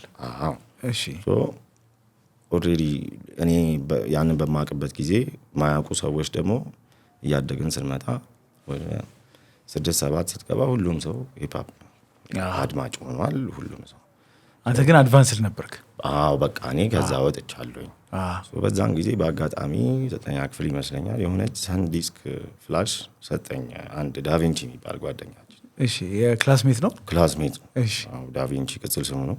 እሺ በእጅ ጽሁፈቱ አለማማር በእጁ ጽሁፉ ስለማያምር ዳቪንቺ ብለህ ነው ስም አውጥተንለት ነው። ማማር ነው መሰለኝ። እንደዚያ ማማር አይደለም አለማማር እኮ ስታየው እያየ ብላክቦርዱን እያየ ነው የሚጽፈውና ከመስመር ሊወጣ ይችላል ምናምን ስታየው። እኔም ዳቪንቺ ነኝ በነገራችን። እሺ እንደዛ አይነት ነገር ነበር። ከዛ ሰጠኝ ሄጄ ስሞክረው ሙሉ ከቦብ ማርሊ ከመጀመሪያው ጃጅ ኖት ከሚለው የሌሎችም ዘፈን ከቨር ይሰራ ነበር ድሮ። የአሜሪካን ሙዚቃዎችን ወደ ጃማይካ እየቀየረ ይሰራም ነበረ ቦብ ማርሊ። ከዛን ጊዜ ጀምሮ የነበረ እንዳለ ኮምፓይሌሽኖቹ ነው ሰጠኝ በዛ። በቃ ሁሉ ጊዜ እሱን ማድመጥ ጀምር ያለው ቦብ ማርሊ ማለት ነው። ቦብ ማርሊ ደስ ይላል። በቃ ሁሉም ሰው ይወደዋል እንግዲህ ብዬ አስባለሁ። ይገርማል። ግን በተለየ መንገድ ያን ቦብ ማርሊን በዛ በሃይስኩል ታይም ላይ መስማት ወደ ሙዚቃ እንድትሳብ ያደረገ ነገር ነው? አዎ እንግዲህ አሁን ብዙ ነገር እንግዲህ መልሼ ሳየው ያጠናኋቸውም ሰዎች አሉ ስራውን ለመስራት። አሁን እንግዲህ ወደ ዘፈን ለመስራት አላስብም ነበር። ጊዜ አልፎ ነው በሆነ አጋጣሚ ሲመጣ ያልገባበት የፈለኩትን ስራ ማጥናት ነበረብኝ። አሁን እንዴት መሰለ ልክ አሁን 9-10 ብዬ ትቼዋለሁ። ሂፕሆፕ የሚባል ነገር በቃ ያሳደገን ሲስተም ነው እንጂ እኔ ጋር ምንም ትርጉም አልነበረው። ካለውም እንደውም ይሄ ግሪፊቲው ነበረ ለኔ ትርጉም የሚሰጥ። ግን አሁን ልክ ስለዚህ ስታጠና ቅድም ያልኩ ራፐሩም ዳንሰኛውም ዲጄውም በአንድ ጊዜ ነበር የተነሳው። ሂፕሆፕ ካልቸር የሚባለው እነዚህ ነገሮች አሉት። ባስኬትቦል አለው፣ ይሄ አርት አለው፣ ዲጄ ማድረግ ሊሆን ይችላል፣ ኤምሲ ማድረግ ይኖራል። ብዙ አይነት መጣ። ያ ስብስብ ነው። የአንድ ጉዳይ ብቻ አይደለም። ካልቸር ነው የተፈጠረው። አባል ነኝ ብዬ ነው ማምነው። ራፐር መሆን የለብኝ። ስለዚህ በዛው ነበር የቀጠልኩት። ግን አሁን ትምህርት ቤት ገብቼ ኮሜርስ ገብቼ ይህንን ራፕ ላርገው እንደ የሚለው ነገር ሲመጣ ጥናት ሳጠና ብዙ ነገር ያለኝ የቦብ ማርሊ አስተሳሰብ እንደ ስንቅ ነው። ሳስበውም ሙዚቃውን አፕሮች ማድረገው በሌላ አይነት ወይ ትንሽ ለየት ማለት ጀመር። ከዛ ደግሞ የኢትዮጵያ ሙዚቃዎችም ማዳመጥ ትኩረት ነበር። ከመጀመሪያውም ነው እስከሆነ ጊዜ በኋላ በቃ በዚሁ በቦብ ማርሊ ውስጥ በዛው በቃ በፊት ዘፈኖችና አለማየሁ እሸቴ በጣም ምናምን እንደዚህ አይነት ጋሽ ማሙድ እያደረኩኝ የሚመቹኝ ብዬ ማስባቸውን ውስጥ ነበረ። ጋሽ አበራ ሞላ እንደዚህ አይነት ነገሮች እዛ ያው ይሄ ኮሜርስ ስትገባ ትምህርቱ ሁሉ ፕሬዘንቴሽን አሉ። ፕሬዘንት ማድረጌ ካልቀረ በዛው ነው ልምምዶቼ ሰው ፊት ቀርቦ ማውራት የሚባል ነገርም ያመጣው የሂፕሆፕ ጉዳይ ማለት ነው። ማለት የሂፕሆፕ ሀሳብህ ነው ሰው ፊት ቀርቤ ማውራት አለብኝ ምናምን እንድል ያደረገኝ እንጂ መጀመሪያም እንደዛ አይነት ሰው አልነበርኩ። እንዳልኩ ይሄ መቀለዱ ምናምን ከኩዮቼ ጋር ችግር የለውም። ግን ሰው ፊት ቆሜ ማነብ ሰው ወይም በደንብ ኮራ ብዬ የምሰራው ነገር አልነበረም። ግን ወደዚህ ስመጣ ሂፕሆፕ የሚባለው ከኛ ሀገር አንጻር ከውጭ ሀገር አንጻር ነው ቼክ እንዲደረግ የሆነው። ሳጠና ነው ወደ ሂፕሆፕ እዚህ ሀገር ላይ እኔም እንደዛ ማድረግ እንደሚችል ያወቅኩት። ከዛ ውጪ ግን እኔ ፕሌሊስት ላይ የለም ሂፕ ዘፈኖች ብዙ። ሀሳብም ሙዚቃም ከሆነ ሌላ አይነት ጃንራ ነው። በቃ ሙዚቃ እንደ ባክግራውንድ ነው። ጃዝም በዛን ጊዜ ደርሶኛል እንደዚህ አይነት ነገር መስማቱን። በቃ ተከፍተውና እኔ ስዕል ልስል እችላለሁ። በዛው ከፍተው በቃ ኦኬ ነኝ በዛ ጠለላ ውስጥ መሆን። ሙዚቃ በጣም ደስ የሚለኝ ነገር። ምናልባት ያን የቦብ ማርሊን ዘፈኖች በዛ አይነት ብዛት መስማት በኋላ ላይ ከጁሊያን ማርሌ ጋር ኮላብሬት ለማድረግ ስትገናኙ ረድቶሃል? የምታወሩበት መንገድ ላይ ሪሊ ምቹም የሆነው በቃ ማኒፌስት ያደረኩትም ይመስላል አይደለ? የተገለጠውም እሱ ነው ይመስለኝ። ቻንሱንም ካገኘው ከነዚህ አይነት ሰዎች ጋር ምንድን ነው ሊያወራ የምችለው የሚለው ነገር አለ። እንደዚህ አይነት ሰው ሚት ካረብ እንደዚህ አይነት ሀሳብ ነው ማንሳት ያለብኝ ይላሉ። እንትናን ካገኘሁት እንደዚህ አይነት ዘፈን ነው የምሰራው ብዬ እንደማስበው ማለት ነው። አዘጋጅቻለሁ ብለህ አስብ። እንደዛ እድሉ ሲመቻች ማነሳቸው ሀሳቦች ይዣለሁ። ሁልጊዜ እንዳልኩ ከማጠራቀማቸው ምናምን ነገሮች ብዙ ሀሳብ አለው። ያንን እንግዲህ ቅድም አንድ ቃል አድርጌ ያው 1000 ቃላት ይወልዳል ያልኩህ መድብል ይወልዳል ያልኩህ ነገር አሁን መበተን ሆነ። በዛ ውስጥ ግጥም የሚባል ነገር መጣ። ሀሳቡን ማድረስ ነው በቃ ለህዝብ እንዲደርስ ማድረግ ነበር። ግን ከጁሊያን ማርሌ ጋር ስትገናኙ አብሮ ለመስራት እንዲህ ነው መስራት ያለብን ብለህ ያልከው ነገር ነበረ። ምንድን ነው በእናትህ? ያው መጀመሪያ የተቀጣጠርንበት ቀን ላይ ያሳዩት የኔን ስራ ያው ነገን ለትዝታ የአድዋውን ዘፈን እሱ ልጅ የኔ ኩያ ነው እንግዲህ የነበረው። ያዕቆብ የሚባል ልጅ አለው። ያዕቆብ የሚባል ልጅ አለው ጁሊያን። እና ልጁ ኩያ ነው ያንተ? የኔ ኩያ። እሱ ደግሞ አያውቀኝም ጁሊያን። ሲያስተዋውቁኝ እሱ አግዞኛል። ልጁ ጁሊያን ያዕቆብ ይሄ በጣም አሪፍ ልጅ ነው፣ አዲሱ ኢትዮጵያ ውስጥ ታዋቂ ነው ምናምን። እንደውም ስንመጣ ፕሌን ውስጥ 1888 የሚለውን የአድዋውን ስራ እየሰማው ነበር አለኝ። በቃ በዛው እሱን በመክፈት ምናምን ተዋወቀ። የቀጠረኝ ቀን ነበረ። የቀጠረኝ ቀን ላይ ስጠብቀው አልተመቸውም ነበር ሀገር ጁሊያን። እኔ ልጀምረውና እሱ መጥቶ ሀሳቡን ይጨምርበት የሚል ነገር ታሰበ። በቃ ወይ እኔ ጀምረዋለሁ ዛሬን እኔውና ነገ ምናምን ተባባለ። በሚቀጥለው ቀንም አሁን አረፈደ እንደዚህ። በቃ እኔ ልጀምረው በቃ የኔን ሀሳብ ላንሳው ብዬ አልኩኝ። እዛ ካነሳሁት በኋላ ነው ጁሊያን የመጣው። ክላክስ አድርጉ። ሁሉም የእሱም አብረውት የመጡት ሰዎች መጡ። ያንን ኦልሬዲ እኔ ቅጂውን ቀድቼ ነው የመጣው። ማዳመጥ ጀመሩ። ምንድነው እያወራህ ያለው አለኝ። ምንድነው እያወራህ ያለው ሲለኝ ያው እንግዲህ ላስተዋውቅህ ራሴን በዚህ አጋጣሚ ያው ያንተ አባት ለአንተ ብቻ አይደለም መቼም አባትነቱ የሁላችንም አባት ሆኗል። ትስማማለህ በዚህ ሀሳብ እለዋለሁ። አዎ እውነት ነው። እሱ ያነሳቸውን ሀሳቦች አሁን የት ደረሱ? አፍሪካ ዩናይት ያለው ያ ዋን ላቭ የተባለው ነገር እንዴት ምን ላይ ደረሰ ብዬ አሰብኩኝ። በሌላ አይነት መንገድ ብናየው የአፍሪካ ዩናይት አድርጋ አንድ ሆና የሚኖረው ስሜት ምን ሊሆን ይችላል ብለን ለመሳል ፈልጌ ነው። እንደሆነ አድርገህ አንድ እንደሆነን አድርጌ እዛ ላይ የኢትዮጵያ ባንዲራ ምን ያህል ሌሎች የአፍሪካ ሀገራትን ባንዲራዎች ተጽዕኖ እንዳረገባቸው ታያለ። ከዛ ደግሞ የአፍሪካ የፓን አፍሪካኒዝም ባንዲራም ከዚሁ ቀለማት ነው የተወጣጠው። በመጀመሪያ መግቢያው ላይ ቀለመ ቀይ ጥቁር ለምለም ሀብት ያለም ተስፋ ምስል ሀብል ወርቅ አልማዝን ምሳሌ ነፃነት ማንነት ውበት የቋንቋ መወለድ የኛንም አንድነት ሰላማዊ ሰው በጥሩ ግብረገብ እያለ ሀሳቡን ይገልጻል ማለት ነው። ቋንቋ መወለድ ቋንቋ ነው ይባል የለ ያ ነገር ተወልዷል እዚህ እና አንድ ቤተሰብ ሆነን ተገኝተናል ነው።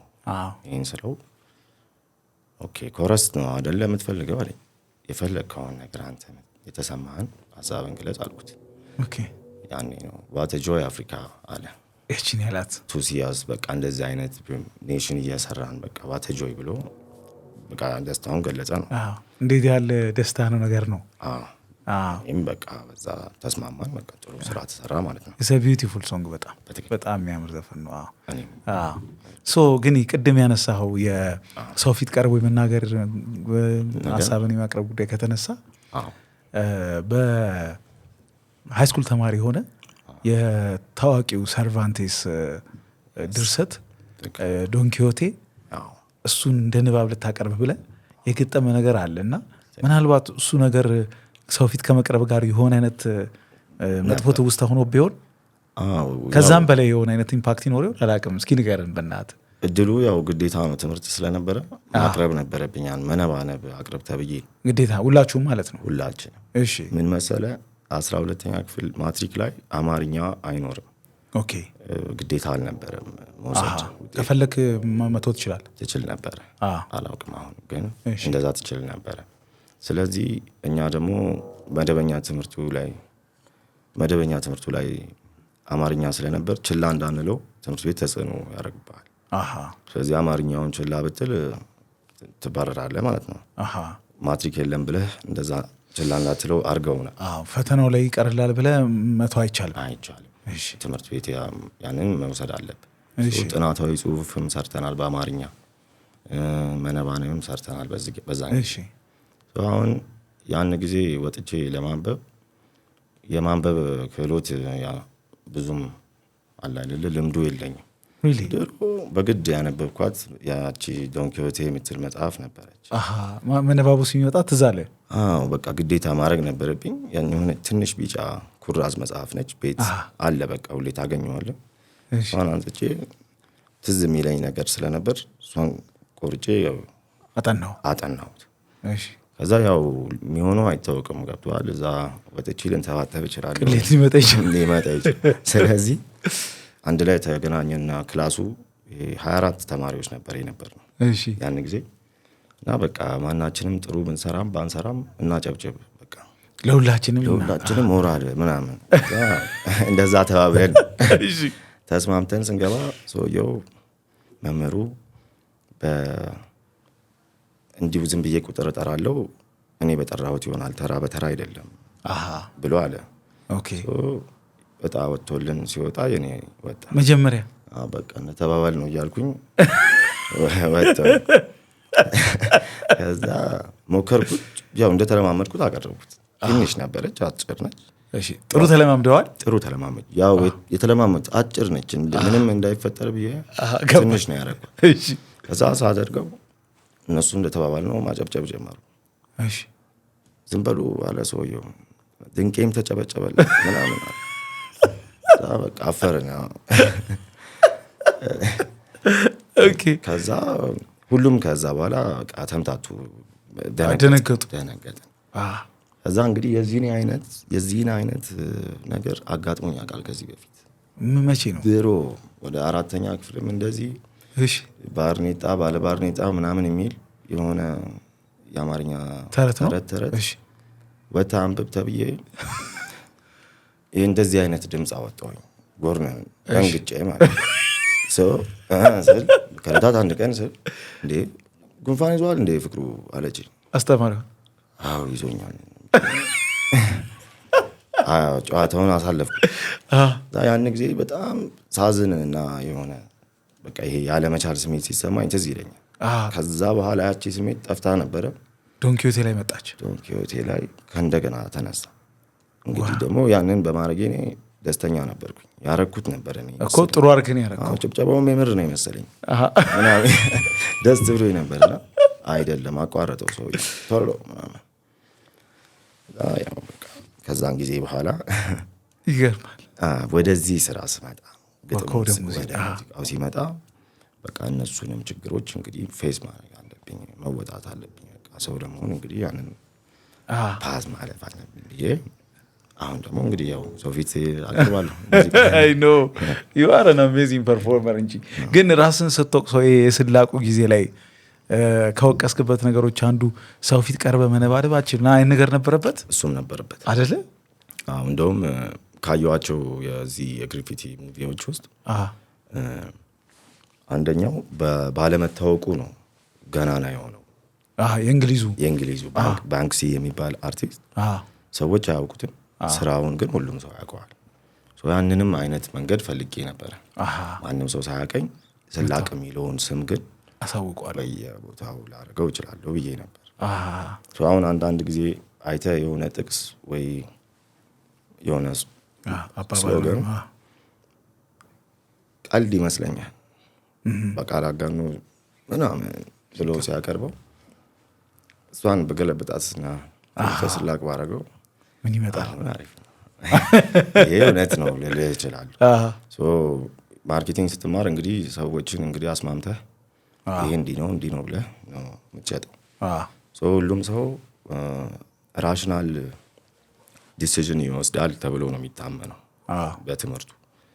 እኔ ለአንተ ሊያስፈልግህ ይችላል ብዬ ማስባቸውን ወይም እኔ የተዘጋጀሁበትን ፕሮዳክቶች አመጣና አቀርብልሃለሁ። አንተ ግን ይሄ ከዚህኛው ይሻለኛል ብለህ የምትመርጥበት አለህ ነው። ይሄ ነው እምነቱ። እኔ አልወሰንልህ፣ ግን ስላስቀመጥኳቸው ነገሮች ጥሩ ማብራሪያ እሰጥሃለሁ።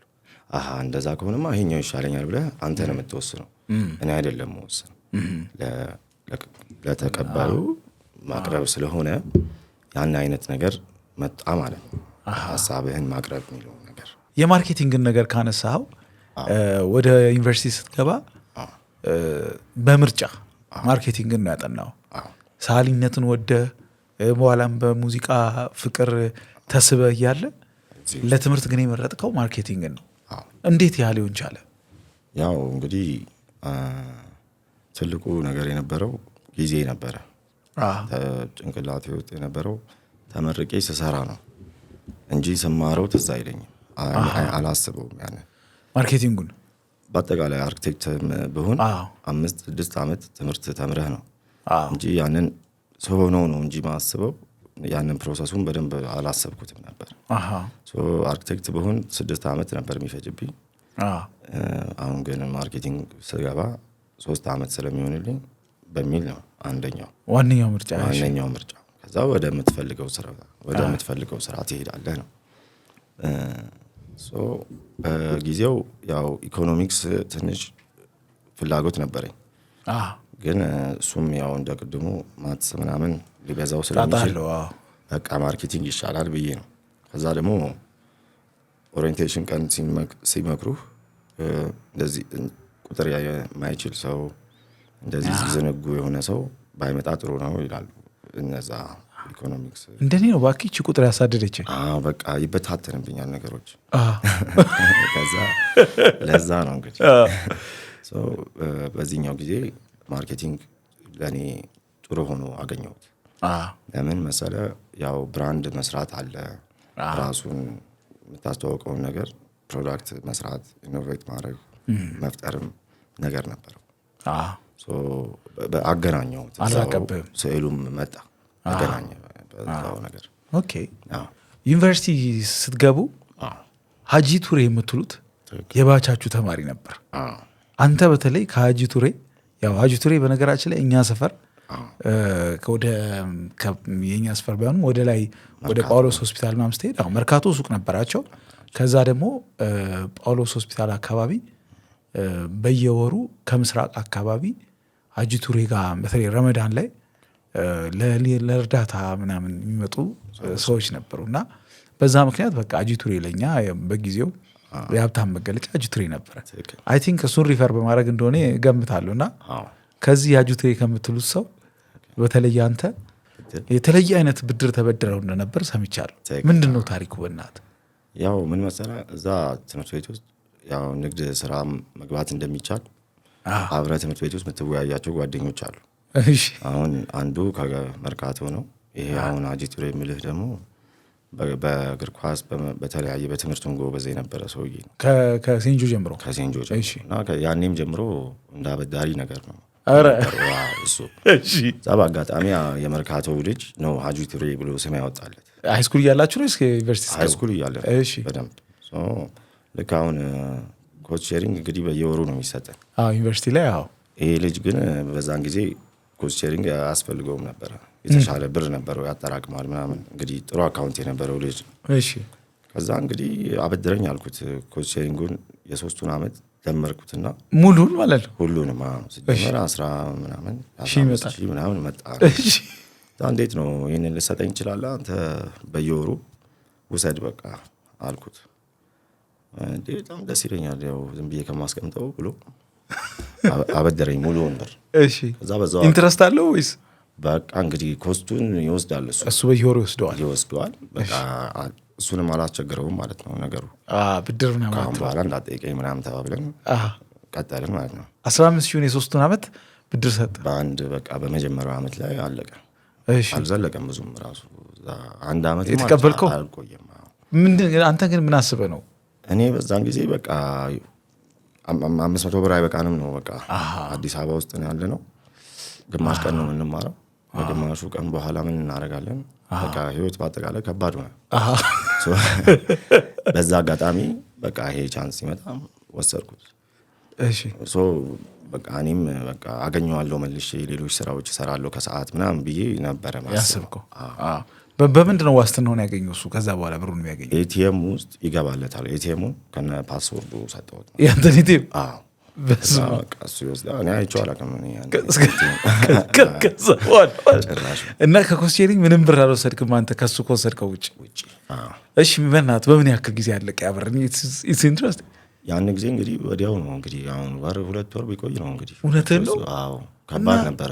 እንዴት ተወጣው የምልህ ያለ ኮስት ሼሪንግ ምናምን እንትን ያው እንግዲህ ያው አብሮ አደግ ጓደኞች ሲኖሩ ትረዳዳለህ። በዚህም በዛም እንደምንም ተወጣው። አዎ ይኖራል በቃ ትተኛለህ አንዳንዴ ችግር። በዛውም ስራም የመፍጠር ቻንስ ገጠመኝ። ኧረ በዚህ ምክንያት ነው ወይስ በዚህ? ያው በቃ ጭንቀቱ የሆነ ነገር እንድታመጣ ያደርጋል። ምን አይነት ስራ ፈጠርክ?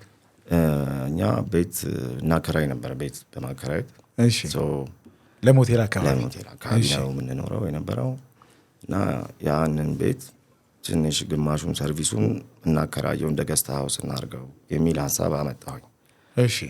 እና እኔም ታላቅ ወንድሜ ዳኒ እዚሁ ስራ ላይ ነው ያለ። ሙዚቀኛ ነው እሱ። እኔ እየተማርኩ ነው። እሱ ኦልሬዲ ሙሉ በሙሉ ሙዚቃ ውስጥ ገብቷል። ህይወቱ በአጠቃላይ ሙዚቃ ነው ያኔ። ለአንተም ይረዳሃል፣ ስራህን ታስፈጽምበታለህ። እኔም ደግሞ ኪስ ገንዘብ ይኖረኝ ያለብኝን ነገር አስረድቼው ማለት ነው። ይሄንንም አነገርከው ስቶሪ? አዎ ኦኬ። በዛ ጉዳይ ደግሞ እሱንም ስራ ተጋገዝን ጀመር ነው። ሌላም ደግሞ ይሄ እንደዚህ ሎጎ ዲዛይን ማድረግ ምናምን የተለያዩ እሱ ይሞክራል። ኧረ ግን እሱ በኮምፒውተር ነው የሚሰራው። እኔ ይነግረኝና እንደዚህ ነው ብሎ እኔ በእጄ ስኬች ታደርገዋለህ፣ እሰጠዋለሁ። ከእሱም ትንሽ ይሰጠኛል እሱ እየተወሰነ እንደዚህ እያደረኩ ኖር ነው። ይገርማል። በጣም ይገርም ነው። ራሱ ከዳኒም ውጭ ዳኒንም ሊጨምር ይችላል አላውቅም፣ ግን ወንድሞች የሆነ መስመር አስምረውልህ ነበር። እሱ ምንድን ነው ዩኒቨርሲቲ ገብተህ በቃ ማለት ሰማይም ዝቅ ይበል ምድርም ከፍ ይበል ዲግሪን መያዝ አለብህ የሚል ነገር ነበረበት። ምንድን ነው ምክንያቱ አንተ ላይ እንደዚህ አይነት ማታልፎ መስመር የተሰመረበት? ያው እነሱ በትምህርታቸው ጎበዝ እንዲሆኑ በደንብ ታላላቆች ናቸው። ብዙ እድሜ ናቸው። 3 ታላላቆች 3 ታላላቅ ወንድሞች። ቤተሰብ ያደረገባቸው ጫና ወይም በትምህርታቸው እንዲገፉ ቢፈልግም እነሱ ጊዜ በሄደ ቁጥር ወደ የሚፈልጉት ወደ ንግዳቸው ወደ ተለያየ መንገድ ያን ጊዜ እንግዲህ ተሞክሮ እኔ ትንሽ ስለነበርኩኝ በቃ አንተ ላይም በቃ ኢንፍሉዌንስ አደረጉ። እንደነሱ እንትን ልትል ነው ይላል። ላጨርስ ነው ትምህርትን ምናምን። እነሱም በቃ ውጭ ሀገር ሄዱ ምናምን። አሁን እንደዚህ ማትሪክ ለውስጥ ስል ምናምን ደብዳቤ ምናምን ይጻፍልኛል። ከዛ ተከፍቶ ደብዳቤውን እንግዲህ ታናሽ ወንድማችን አንተ እንዲህ ምናምን ብለው እንደ አደራ አይነት ነገር ይሰጡኛል። አያቃሉኝም ትምህርቱን እስክጨርስ ድረስ። ከዛ በኋላ ነው በደንብ ራሱ ታሪካቸውን ምንም ማጫወት የጀመሩት። የገባህም ራሱ በኋላ እንዳልቀየር አንተ እንደዚህ ከሆንክማ እኔ ችግር የለውም ምናምን ብዬ እንዳልዘናጋ ኃላፊነት ብዙም እንትን አይሉኝም። እና ኦፕሽንም አልነበረም ድሮፕ አውት የማድረግ ምናምን አልነበረኝም። አሁን ኢቨን ይሄ ዳኒ ሙዚቃ ሲሞክር ወደ እሱ እየተጠጋው መጣሁኝ። የሱ ተማሪ ሆነ። የሱ ህይወት እና የኔ ህይወት አንድ ላይ መሆን ጀመረ። እሺ እንዴት እንደሚሰሩ ሙዚቃ እንዴት ተሰባስበው ነገሮችን ሀሳቡን እንዴት እንደሚያመጡት ሁሉ ማየት ጀመርኩ። አብሬያቸው ስውል ማለት ነው። ይሄ በዚህ ባልኩ በገስት ሃውሱ ጊዜ ስራ ስንሰራ እዛ ያው ያየኛል እሱ ወደዚህ ነገር እየተሳብኩ እንደሆነ እና የሆነ ከነሱ አንዳንድ ትሪኮች ምናምን መውሰድ ጀመርኩ። ከዛ የሆነ ነገር እየሳበህ እንደሆነ ይሰማኛል አለኝ። ግን ትምህርቱን ሳትጨርስ ጭራሽ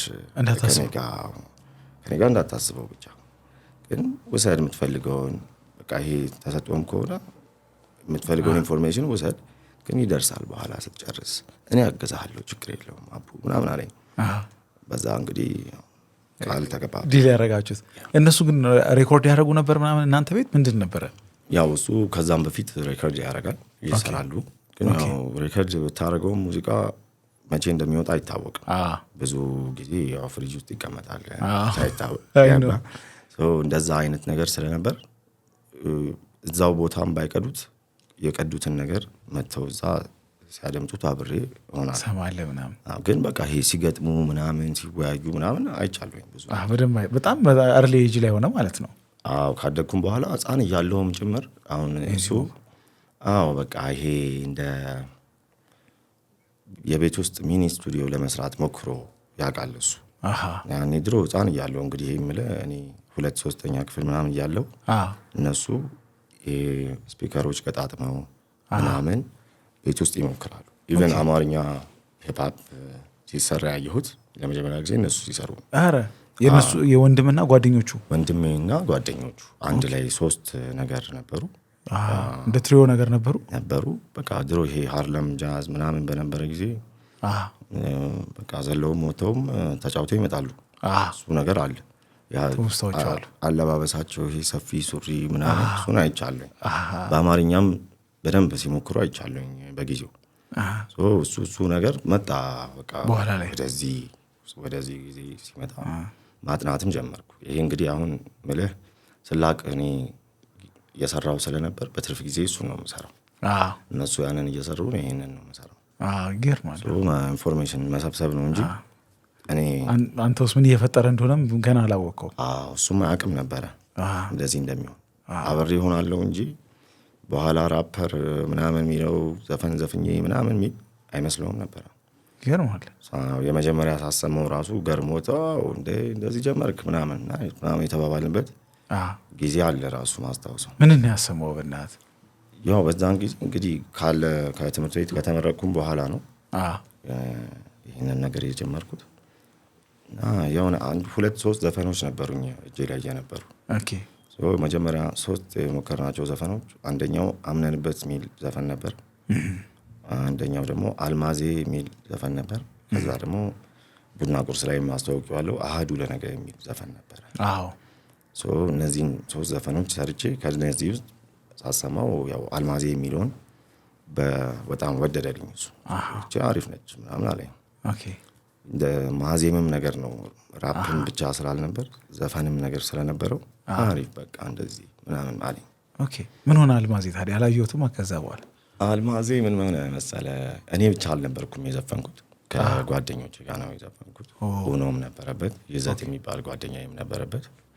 ግን ዘፈኑ በኋላ ሊሰራ ስላልቻለ ከአንደኛው ግጥሙን ወስጄ ምናምን ኦልሬዲ አንተ ታውቀዋለህ በሌላ ዘፈኖች ውስጥ ግጥሞቹ የሆነ ነገሮችን ወሰድከው። ከዚህም ከዛም ወስጄ አሁን የምታውቃቸው ዘፈኖች ውስጥ አሉ የተወሰነ ነገሮች። የሆነ ነገሩ ደግሞ አለ ብቻ። ገባኝ። ሙሉ በሙሉ ወደ ሙዚቃ ግን የተሳብከው ኮሜርስ ተማሪ እያለ ነው እና እንደዚህ ማለት ያንን የስዕል ሙከራ ከዛ ደግሞ በሙያ ምን ሆናለሁ የሚባለው ውዝግብን ሁሉ አልፈ ኮሜርስ ተማሪ ሆነ ወደ ሙዚቃ እንድታዘነብል ያደረገህ ነገር ነበረ? ምንድን ነው በእናትህ? ምን መሰለህ፣ እዛ እንግዲህ እንዳልኩ ጓደኞቼም የሀጂ ቱሬ የምልህ ሰው ከትምህርት ቤት ራሱን አገለለ፣ አቆመ ትምህርት። በሆነ በቃ ተባረረ። 1 ዓመት ብሬክ እንዲወስድ ተደረገ። አንደኛው ጓደኛችን ኤቲኤም ካርድ ይዞት ሄደ። በቃ አያሳስበውም፣ እሱ ሰጥቶኛል ብሩን፣ እሱ ያገኘዋል። በዛ እሱ አሁን ሳይማር ኤቲኤም ብር ገብቶለታል እንግዲህ ሲሄዱ እዛው ኮሜርስ ከተዋወቅኳቸው ጓደኞቼ ጋር ነው እንግዲህ ጊዜ ማሳልፈው። አንዱ ጓደኛችን ከልጅነቱ ጀምሮ ተሰጥኦ አለው እንግሊዝኛ ራፕ ያደርጋል። ከሄዱት ውስጥ ነው ወይስ እዚሁ በቃ ከቀሩት እዚሁ ከተዋወቅኳቸው ከተለያየ ክላስሜቶች ከካቴድራል ከሄልሳይድ ምናምን የመጡ አሉ። ከዚህ ልጅ ጋር ጊዜ ሳሳልፍ እሱ በጣም በፓሽን ነው የሚያወራው ስለ ሂፕሆፕ ነው በቃ እና ግን እንግሊዝኛ እኔ ደግሞ ስላቅ እየሰራው ይሄ ቃላቶች እየሰበሰብኩ ኢትዮፒክስ እየሰማው ምናምን ነው ጊዜ ማሳለፈው። ለዚህ ልጅ እንደ ሀሳብ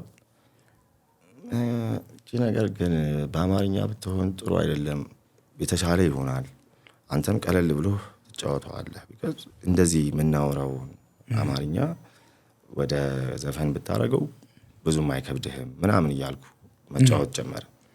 እዛ መሀል ላይ አንተ እንዴት እንደዚህ ልትለኝ ቻልክ? አንተም ትሞክራለህ እንዴ እንደዚህ ምናምን አለኝ። አይ እንደዛ ሳይሆን ወንድሜ ሙዚቃ ስለሚሞክር እንደዚህም ሲሰራ ስላየሁኝ በአማርኛ እሱ ብትሞክረው ጥሩ ነው የሚል ነገር ተባባለ። እሱ ገረመው። በቃ አሪፍ ገንቢ ሀሳብ ነው ብሎ ነው የተቀበለው። እኔ ግን ምን አቅብጦኝ ነው ግን እንደዚህ አልኩት የሚል ነገር ማሰብ ጀመርኩኝ። ደበረ? አዎ ያን ቀን በቃ አብረን ጊዜ አሳልፈን ወደ ቤት ስመለስ ምን ማለት ነው አሁን አንተ በሰው ህይወት ውስጥ ምን ለማለት ፈልገህ ነው? ምን ታውቃለህ? አሁን ያን ልጅ ምን አርጎ ራፐር እንደሆነ ታውቃለህ ምናምን አይነት ብዬ ራሴን እንደቀድሞ ያው ወቀሰው ቀጠለና በቃ ራሴን እንደሞክረውና ለሱም ለማሳየት ፈለኩ። ራስም ሳትሞክረው አይነት ነገር ነበር ወቀሰው። በሰው ጉዳይ ምን በማታውቀው ነገር አትግባ ነገር ነው። ማይንድ ዮር ኦውን ቢዝነስ እንደዛ አይነት ነገር አልኩት። ከዛ ግን በቃ እንደ መነሻ የሆነኝ እሱ ነው።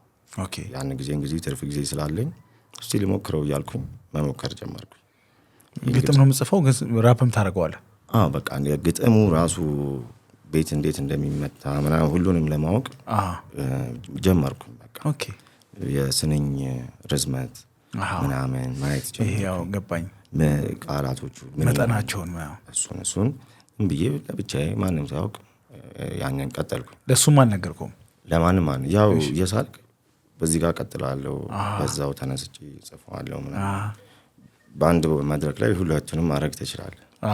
ርዕሱን በትልቁ አድርገህ ጽፈዋለህ እንደ ግሪፊቲ፣ ያኛውም ደግሞ ታብራራለህ ምናምን እያደረኩኝ በአንድ ስኬች ማስታወሻ ደብተሩ ላይ ስዕሉንም ታገኘዋለህ፣ ጽሁፉንም ታገኘው ነበር። ከዛ ግን በሚቀጥለው አመት ምናምን ይሄ ጊዜ አልፎ የቅዱስ ዮሴፍ አብሮኝ የተማሩ ጓደኞቼን ማገኝበት አጋጣሚ ነበረ። ድሮ አብረን የተማርነው ማለት ነው። እዚህ ሀገር ያሉትን? እዚህ ሀገር ያሉትን ከዛው ኮሜርስ የሚማሩትን። አሁን ለምሳሌ ኡኖ ምልህ ከሴንት ጆቶ ሌላ ትምህርት ቤት ገብቶ ስለነበር። እንዴት ተገናኛችሁ? አንድ እዚሁ ሙዚቃ አብሮን የሰራ አንድ ጓደኛችን መጣና ኮሜርስ መጥቶ ኮሜርስ እዛው ነው፣ ሌላ ዲፓርትመንት ስለሆነ ነው እንጂ። እሺ እዛ እንዴት ነው ቡና እንጠጣ ፍሬንዶችን እናገኛቸው ምናምን ብሎ ወሰደኝ የሆነ ቡና ለመጠጣት ከትምህርት በኋላ። የት አካባቢ? ወደ ስቴዲየም። ያው እኛ ኮሜርስ ነው የምንማረው። ወደ ታች ሄደን ያው ያደግንበት ሰፈር ነው ጊዮን ምናምን ሴንጆ ታውቁታላችሁ። እዛው ሄደን እዛው የምንሰባሰብበት ቦታ ነበረ። እዛ ስሄድ እነሱን አገኘኋቸው ተሰባስበው ብለን በቃ አንድ ላይ ሆነን ታዲያ ምን እያደረጋችሁ ነው? ምን እየሰራችሁ ነው ስላቸው እኛማ ሙዚቃ እየሞከርን ነው አሉኝ። እነ ኡኖ ይሄ የምልህ ይዘት የሚባለው ልጅ ይሄ ነገር እንዴት ነው ለእኔ ነው እንዴ ብዬ አሰብኩኝ። ለምን ቅድም ያንን ልጅ ለምን በማያገባኝ ገባው ምናምን እያልኩኝ ኦልሬዲ ተነስቷል ሀሳቡ። ስለዚህ በቃ ይሄ ነገር ለበጎ ነው። ደግሞ አብሬያቸው ካደግኳቸው ሰዎች ጋር ሞር እንደውም ኮንፊደንስ እንደቅድሙ አጨብጭቡልኝ እንዳልኩት አንድ ላይ እናደርገዋለን ብዬ ተሰማኝ ያ ስሜት። እዛ ያን ጊዜ በቃ የምር እንሞክረው አልኩኝ። ነገርካቸው? አንተ እኔም እየሞከርኩ ነው አልካቸው? እየሞከርኩ ነው እንደዚህ በጣም ገረመኝ። አሪፍ ገጠመኝ ነው። እንደውም አንድ ጓደኛዬ ያለ እዛ አስተዋውቃቸዋለሁ ምናምን ተባባለን። በቃ ጥሩ ነው ብለው አሰቡ።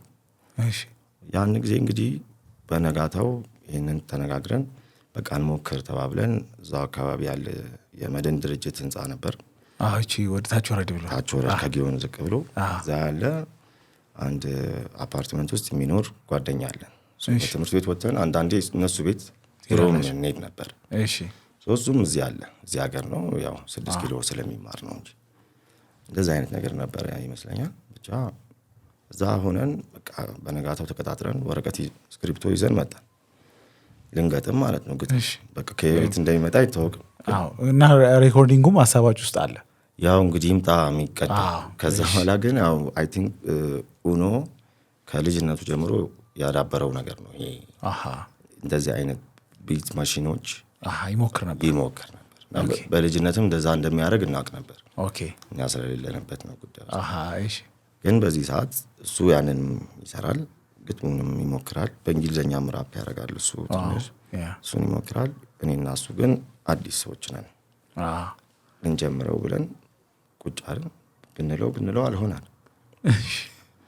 በቃ ነገ እንገናኝ እንግዲህ ሙሉ ቀን አማጥን። በቃ ምንም ነገር ሊመጣ አልቻለም። ምንም ነገር ባዶ ወረቀት ይዘን ተለያየን። በቃ ወደ ቤታችን እንሂድ ተብሎ እሱም ወደ ቤታቸው የሚሄዱት በተለያየ አቅጣጫ ነው። አንዱ ወደ ስቴዲየም ይሄዳል፣ አንዱ ወደ ሜክሲኮ እንደዛ ሄዱ። ዛኔ ወክ ማድረግ ነበረብኝ እስከ እስጢፋኖስ ታክሲ ለመያዝ ወደ ለሞቴል ታክሲ ለመሄድ በማዕከል አንድ ፓንች ላይን መጣልኝ። አምነንበት ነው ተገደን አይደለም መጣች። ኦኬ ሪሊ ተገደን አይደለም ይላል። አምነንበት ነው ተገደን አይደለም እያልኩኝ በቃ ያፋጨው ሄድኩኝ። በቃ ወደ ቤት እሷም ቃል ብቻ ነው ወይስ እችም ብቻ ነው? በቃ አምነንበት ነው ተገደን አይደለም ማለት ግዴታ መሰለ። ገባኝ። ተጨነቅን። አረ በቃ ሚሆን ከሆነ ነው አይነት ነገር ነው። ከዛ በቃ እሱን የዘመርኩ ሄድኩኝና ደውዬለት ቅድም አብሮኝ ሲሞክር ለነበረው ልጅ ለይዘት ማለት ነው። ለይዘት አረ ያው ጌዲዮን ነው ስሙ። ኦኬ እንደዚህ ሆኗል፣ አሪፍ ነገር አገኘው፣ እስቲ በለው። አምነንበት ነው ተገደን አይደለም ተገደን አይደለም አምነንበት ነው ተገደን አይደለም እያልኩት በቃ እሱን ያዘ። በቃ እኔም አስብባታለሁ ምናምን ብሎኝ አሪፍ ነው አለ። በቃ በስልክ ዘጋ። በነጋታው ተቀጣጠርን። ደሰኝ ቦታ ቁጭ ብለን አለኝ እኔም ሀሳብ አንተ ማለት አንድ ላይ አቅተን ምናምን ተባባልን። ጀመርኩት ማለት ነው። ያው እንግዲህ ባስታውስ ያው ከዚሁ ከተቆረጠ ተዘፈነ ብቻ እንዴት አፕሮች ማድረግ እንዳለብኝ አንድን ሀሳብ ምናምን የሞከርኩባት የመጀመሪያዋ እሷ ስራ ነች። እሺ አምነንበት ነው ተገደን አይደለም አምነንበት ነው ተገደን አይደለም ተገደን አይደለም የለም ተገደን አይደለም አረኛን ካሰብንበት የሚያቆመን የለም። እኔው ብላቴ ነው ማልጄ ስነሳ ያኛው ያንበሳው ልብ አብሮኝ ተነሳ። ያኛው ያልኩትማ የድሮን ላነሳ እናን ያገር ጀግኖች ስማቸው እንዲወሳ ምኞት ትምህርታቸው ከወዲሁ ገብቶኝ ምክር ግጻጼያቸው ልቤንም ነክቶኝ ያረ የለም እንዲገባ ብዬ ምራቡም ሰልችቶሃል ብዬ ስለው እሱ ደግሞ ገባና አንተም ካሰብክበት የሚያቆምህ የለም። ቆመህ ከመሞት ግባ ከአፈር አንገት ከመድፋት ሲወቅስህ ከማፈር በራስ አለንጋ ራስ ከመግረፍ ከራስሽ ደግሞ ራስ ከመዝረፍ አውቀህ አምነህበት ነው እንጂ ማትለየው ወርቅን ከፈንጂ ምናምን ተባባል። ተደሰተን በሰዓት እና አክሰንቱም ተገኘ። ይሄ የእኛ ሀገሩ ሽለላ አይነት ስሜት በቃ ደስ አለን። ሌሎች ጓደኞች መጡ አልንላቸው በጣም ደስተኛ ስለነበርን ደገማችላቸው ስንደሰት አመሸን ማለት ነው። ያኔ በቃ ይሄ ነገር እንግዲህ የዚህ አይነት ብናጠራቅም የሆነ ነገር እንደምንሆን ሰው ነገር እንፈጥራለን ብለን አሰብን። ያው እንግዲህ ከዛን ጊዜ ይህን እንግዲህ አጋጣሚ ለሁላችንም አስታወሻ ነው። ከዛን ጊዜ ግን በኋላ ቀጥሎ ትንሽ ጊዜ ይህንኑ ለማድረግ ሞከርን። ያው ትምህርቱም አለ ይህም አለ፣ ምቹ ሁኔታ አልተፈጠረም። ያ ስሜት አልመጣም። አንድ ላይ አልመጣም። ለእኔ ግን ቀጠለ። ለአንተ ለእኔ በቃ ቀጠለ። መቅጠም ቻልኩኝ። ያው ቅድም 2 መስመር ድረስ መሄድ የሚከብደኝን ነገር ትንሽ ገፋ 6 7 8 እያለ መሄድ ጀመር። እስከ 16 ባህር እስከ መስመር ድረስ ምናምን ጀመርኩኝ። ዋው! ያኔ ያው እንግዲህ በጣም ፈተናው የነበረው መሰለህ አሁን ጊዜ ተገደን አይደለም እንደሚለው ምንድነው ያገኘሁበት ያንን ግጥም ራሱን ስላቅን አገኘሁበት really አሁን ምንድነው የለም የለም ብሎ ሲል ተገደን አይደለም ብሎ ሲል ምን አነሳሳህ በሚለው ነው ያኛው አንበሳው ልብ አብሮኝ ተነሳ ምናምን አለ ከዛ ግን ይሄን ያልኩት የድሮቹ ጀግኖች ታሪክ አውቄ ልብን በጣም ተጸጽቶ ባለው ነገር ምናምን አይደለም እንዲገባ ብዬ ነው የምራቡ ተጽዕኖ ሰልችቷል ብዬ ነው የራሳችን ነገር ብናወጣ እንኮራበታለን እኛ ደግሞ ምንችለው ነገር ነው ያ የሌላ ሰው ነገር ስንወስድ ነው እንከናችን የሚታየብን ያለው የራሳችን ግን ብንገለገልበት ያ ነው አምሮብን እንድንታይ የሚያደርገው የሚል ራሱ አገላለጹ በዋል ታገኘውበት ኦኬ ይሄ ራሱ ስላቅ አስተሳሰቡ ወደ ግጥም መንገድ መሄድ እንደሚችል ራሱ የለም የሚል ለመፍጠር አሁን አላል ለምን ብለህ ስትል መለመንም አለው እንደዛ ያረግ ብዙ አይነት ፕሌዎች አገኘሁበት አማርኛ በጣም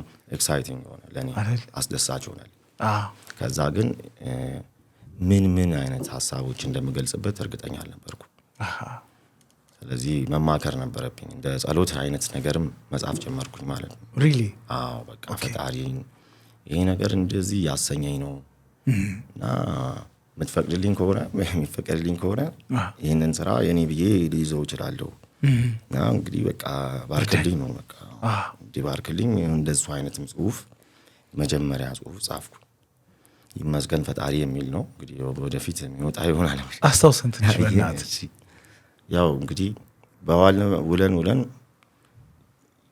ይሄንን ነው እንግዲህ በቃ እንደ ህይወት መስመር ያዝ ነው ስለዚህ በዚህ ነው የተነሳሁትና ይመስገን ፈጣሪ ቀኑ ደስ ይላል አምሮአል ደጉንም ስንሰራ ውለናል ህልሜን ለመፍታት ስል ደፋ ቀና እውን ይሆን ዘንድ ሁሌ መሰራ በመልካም ስለሆነ በመልካም ዓላማ ቀናውን ነው እኔ መሰራ ሙዚቃው ሙዚቃ ነው መንፈስ የሚያድስ መልእክቱም ሲሰማ መስመር የሚያስይዝ ምኞት እቅዴም ሁሉ እንዲሞላ በመልካም ዓላማ ነው ውዬ መገባ ምንጩም ከራሴ በረከት ለኔ ሰርቼም እንድሰጥ አዲሱን ሁሌ መስገን ፈጣሪ ይህን የሰጠኝ ሰራበት ዘንድ ይሁን ላንተ አለኝ እኔም ምስጋና ላቅርብ ዘንድ ላንተ ላይችል አትሰጥም መርቀ ሰተ እኔም በላ ዘንድ ሰርቼ እንድኖር ጥበብ ጠምቄ ለነገው እንዳኖር የነገው እንግዳ ፊቱም ፍትፍቱም አምሮት ደስ ብሎት ቀኑም ለሊቱም ሰላም ለነገ ደግሞ ሌላ ቀን ትምህርት እይታ አዲስም ነገር በመልካም ዓላማ ውዬ እንድገባ ተመስገን እያልኩኝ ድምፄን ላሰማ ቸሩን ለተመኙልኝ ሺህ ዓመት በጤና ኑሩልኝ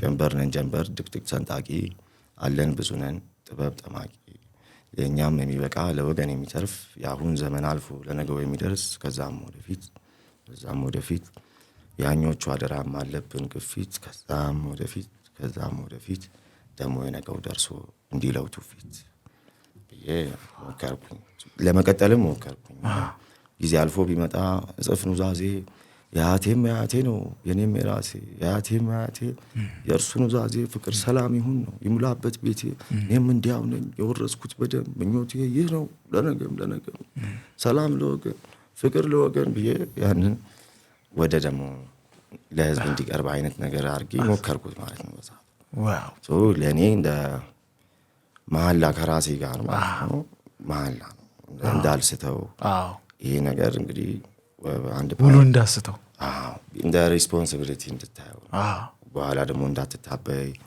እና ደግሞ ተለያይ እንዳይወጣና ከጓደኞች ከሚያውቁ ማንነት እንዳትወጣ አዲስ ነገርም እንዳይሆን ያንን እንደ ለራስ የሆነ ነው ሳትሰማዋለህ እንደዚህ ለዋሉ አንዳንዴ በአጋጣሚ በቃ ለዋል ነው ይሄንን አጋጣሚዎች ለማውራት ስፈልግ በጣም ያምራል ሁለቱነት ጥልቅ ነው በጣም እንደዚህ አይነት የራስህን ኦሪጂናሊ ወይም ወጥ የሚባለው ነገር ውስጥ ከመምጣት በፊት የወንድሞች ሙከራ ውስጥ በተለይ እነሱ ሂፕሆፕን ሲሞክሩ የምትሰማቸው የምታያቸው ነገሮች ነበሩ በተለይ በጣም በልጅነት ጊዜ ከታላቅ ወንድም እንዲጽፍልህ አድርገህ ወስደህ በአማርኛ ሂፕሆፕ እንዲጽፍልህ አድርገህ የሞከርከው ነገር ነበር አሉኝና እሱ ምንድነው ዋው ሂፒዮ የሚል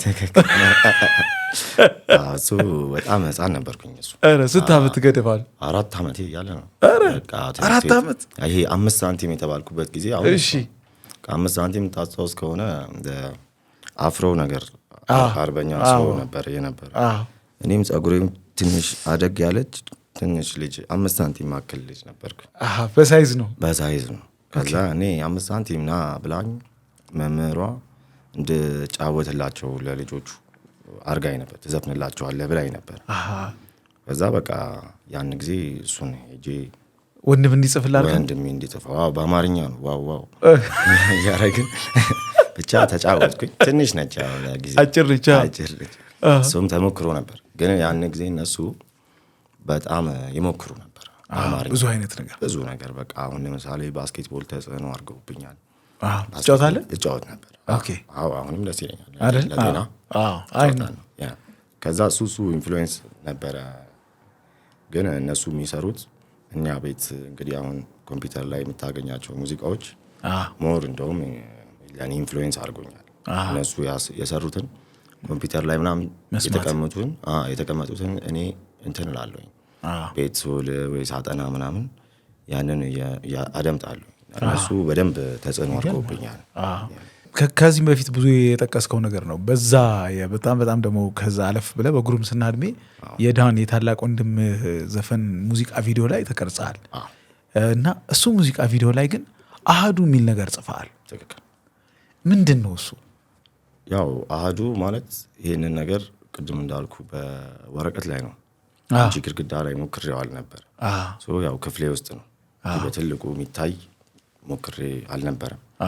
ስለዚህ ያን ጊዜ ያው እንግዲህ ብዙ አይነት ነገር ነው እንዲሁ ለማንሳት ብቻ ገና ነህ የሚል ኮሜንት ይሰጠኝ ነበረ። የሆነ ነገር ለማድረግ ስትፈልግ አንተ ገና አንድ ፍሬ ልጅ ነህ፣ ገና ነህ የሚል ነገር አለ። ያን ጊዜ በቃ ይሄ ሂፕሆፕንም ለመስራት ስዕሉንም በደንብ ለመግፋት ገና እኔ ለመቼ ነው ገና የሆንኩት የሚል ሀሳብ አለ። አሁን ቀና ልብ ላይ ያለው እንደሱ አይነት ስሜት ነበረኝ።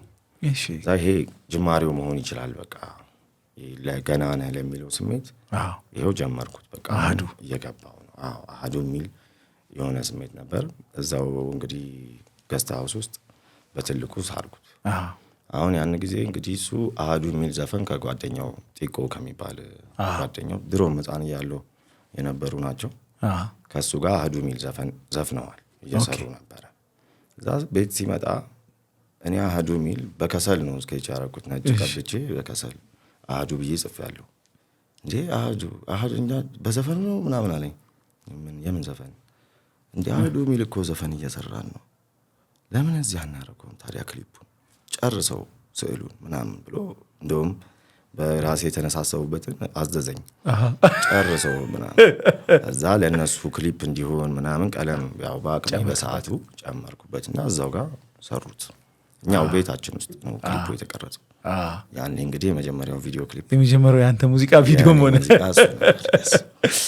ግን ቅድም ያነሳልኝ በተለይ ከኮሜርስ የሁለት ወዳጆች መሄድ፣ አንደኛው አጂ ቱሬ ነው እንደነገርከን፣ አንደኛው ግን ወደ አሜሪካ ዩኒቨርሲቲ ይመስለኛል ሄዱ እና ከሄዱ በኋላ ያው ብዙ ጊዜ ከቅዱስ ዮሴፍ ተማሪዎች ጋር አብረህ ስትማር ከሃይ ስኩል ጀምሮ ብዙዎቹ ወደ አሜሪካ ዩኒቨርሲቲዎች ምናምን ይሄዳሉ እና እነዛ ወዳጆች ተለይተው አንዱ ስታንፎርድ አንዱ የል ዋቴቨር ብቻ ሲሄድ አንተ ግን የኔ ስታንፎርድ እዚህ ነው ትል ነበር አሉኝ። ምንድን ነው ልብ ውስጥ ያለው በእናት? ያው እንግዲህ እነዚህ ስኮላርሺፕ የሚያገኙት ልጆች በጣም ጎበዝ ናቸው በትምህርታቸው። እኔ ከነሱ አንጻር በቃ ሩቅ ነኝ ያንን እድል ለማግኘት። ስለዚህ ለእኔ የተፈቀደው ኮሜርስ መግባት ነው። በቃ በያዝኩት ነገር ጎበዝ መሆን ነው። ያንን ሁልጊዜ አስባለሁኝ። ያ ካልተሳካ እንግዲህ በያዝከው ነገር ጽና ነው። እነዚህ ልጆች ግን ተመለሱ።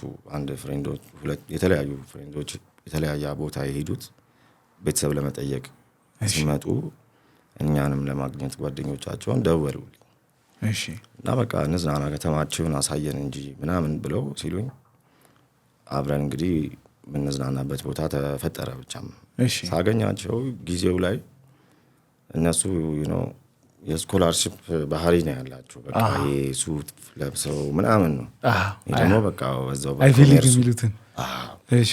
ከዛ ያን ጊዜ አይቪ ሊግ ስታይል በቃ የአይነት ነገር ነው የሰጡኝ። ከዛ የተገናኘንበት ቦታ የተከፈተው ዘፈን ኮርኩም አፍሪካ ይል ነበር። የቴዲ አፍሮ ዘፈን ወጥቶ ማታ ነው ሌሊት ነው እየተዝናናን ነው። ግን አሁን አንዳንድ ሰው ቀለል ያለ ኮት ከሆነ አውጥቶ ሊያንቀሳቅስ ይችላል። ግን የሱፍ ኮት እንደዛ የሚያደርግም አይቻልም። ባልተገባ ሁኔታ ተደሰቱ እነዚህ ልጆች። ይሄ ለነሱ የተዘፈነ ዘፈን እንደሆነ አድርገው ተሰማቸው። በቃ በደንብ ተዝናኑ። ቅድም ሌላው ዘፈን እያለ አልተደሰቱም ነበር። ዝም ብለው ቆፍጠን ብለው ነበር። በዚህ ዘፈን ሲደነሱ እኔ ዘፈኑን ልብ እያልኩት ስመጣ ለካ እነዚህ ስኮላርሽፕ የውጭ ትምህርት ወስደው እዛው ስለቀሩት ሰዎች እና መጥተው እዚህ ሀገር ያንን የተማሩትን እውቀት እዚህ ሀገር አለማድረጋቸው ያ ሁሉ ሀሳብ ነው የገለጸው። ልክ ነህ። በቃ እኛ ስለሄድን ከነ ካስጋ ቀረች እንግዲህ ለነሱ ነው አደራ የሰጠነው አይነት ቧልት ነገር ነው የተቀለደም መሰለኝ። አንተም ላይ እኔ ላይም መሰለኝ። በቃ ይሄው ከነዚህ ናቸው። እኛማ ይብላኝ ለእናንተ አይነት ስሜት ተሰማኝ። እነሱ ራሱ ያንን ነገር ያሟላሉ። ዘፈኑ ላይ የተገለጸውን ነገር ያው ብሬን ድሬኔጅ ምናምን ይባላል። በደንብ ነው በቃ ወደ ውጭ ሀገር ሄደው የሚቀሩ ሰዎች አሉ አይነት ነገር ነው። እዛ እነዚህ ልጆች በዚህ ነገር ልትኩራሩ አትችሉም፣ እንደውም መተህ ሀሳብህን ለእኔ መስጠት ነው እንጂ ምናምን አይነት ነገር ውስጥ ገባሁኝ። ያው ከእነሱ ጋር ብዙም አልጨቃጨቅም፣ አልከራከርም። በልብ ውስጥ ነው። በልቤ ግን እንደዛ ከሆነ እናንተ ውጭ ሀገር ሄዳችሁ የዛን አገር መስፈርት በማሟላታችሁ ነው እናንተ የተደሰታችሁት። እኔ ደግሞ የራሴን ስኮላርሽፕ ኦን አረጋለሁ፣ ስኩል ኦፍ ቶት ፈጥራለሁ፣ የራሴን አስተሳሰብ እሞክራለሁ ለማምጣት ብዬ አስብ ነበር። ያን ጊዜ በቃ እንግዲህ ከተለያየን በኋላ ያችን ሰሞን ሞኝ ልጅ የሚል ጽሁፍ የጻፍኩት ያን ሰሞን የዛ ነገር ሪያክሽን ነው። አንድ ሞኝ ልጅ ተነስቶ ወጣ ከቤቱ ሄደ፣ ገሰገሰ ተሳፍሮ ሞኞች ወዳሉበት ከተማ። ሄዶም ግን ሊማርም አልቻለ። ለምን ቢባል ይሄ ልጅ ድሮም ሞኝ ነበር። ታዲያ ሞኝ ልጅ እየተመከረ ችላ ያለ መከራ ይምከረው ተብሎ ነው አንድ አይባል ነገር ችሏል። ችግሩን ተንሰቅስቆ ስቆ በልጦት እንዲያውም ታዲያ ሞኝ ልጅ እየተመከረ ዝም ያለ ስንፍና አጥቅቶት ተብሎ አይባል ነገር ሰምቷል። ነገሩን አጢኗል በደንብ ገብቶት ችግሩ። ታዲያ ሞኝ ልጅ ድሮም ሞኝ ነበር ብዬ ወደዚህ አይነት ነገር አቀረብኩት። ያ በቃ እንደዚህ አይነት ሀሳብ ጫረብኝ ማለት ነው በጊዜው። በዛ እድሜ ዩኒቨርሲቲ ውስጥ ከምታደርጋቸው ከነበሩ ሙከራዎች አንዱ ቅድም ለዛ ወዳጅ ለምን ሂፓፕን በአማርኛ አንሰራም እንዳልከው ሁሉ አንድ የሚገርም ሙከራ ነበረ አሉኝና ዩኒቨርሲቲ ውስጥ የታወቀ ፔፐር የምትጽፍበት መሆነ የምታቀርብበት ቋንቋ እንግሊዝኛ እንደሆነ ይታወቃል። አንተ ግን ፔፐሮችን በአማርኛ ታቀርብ ነበረ አሉኝ። እሱም እንዴት ራሱ ያን ሀሳብ አሰብከው?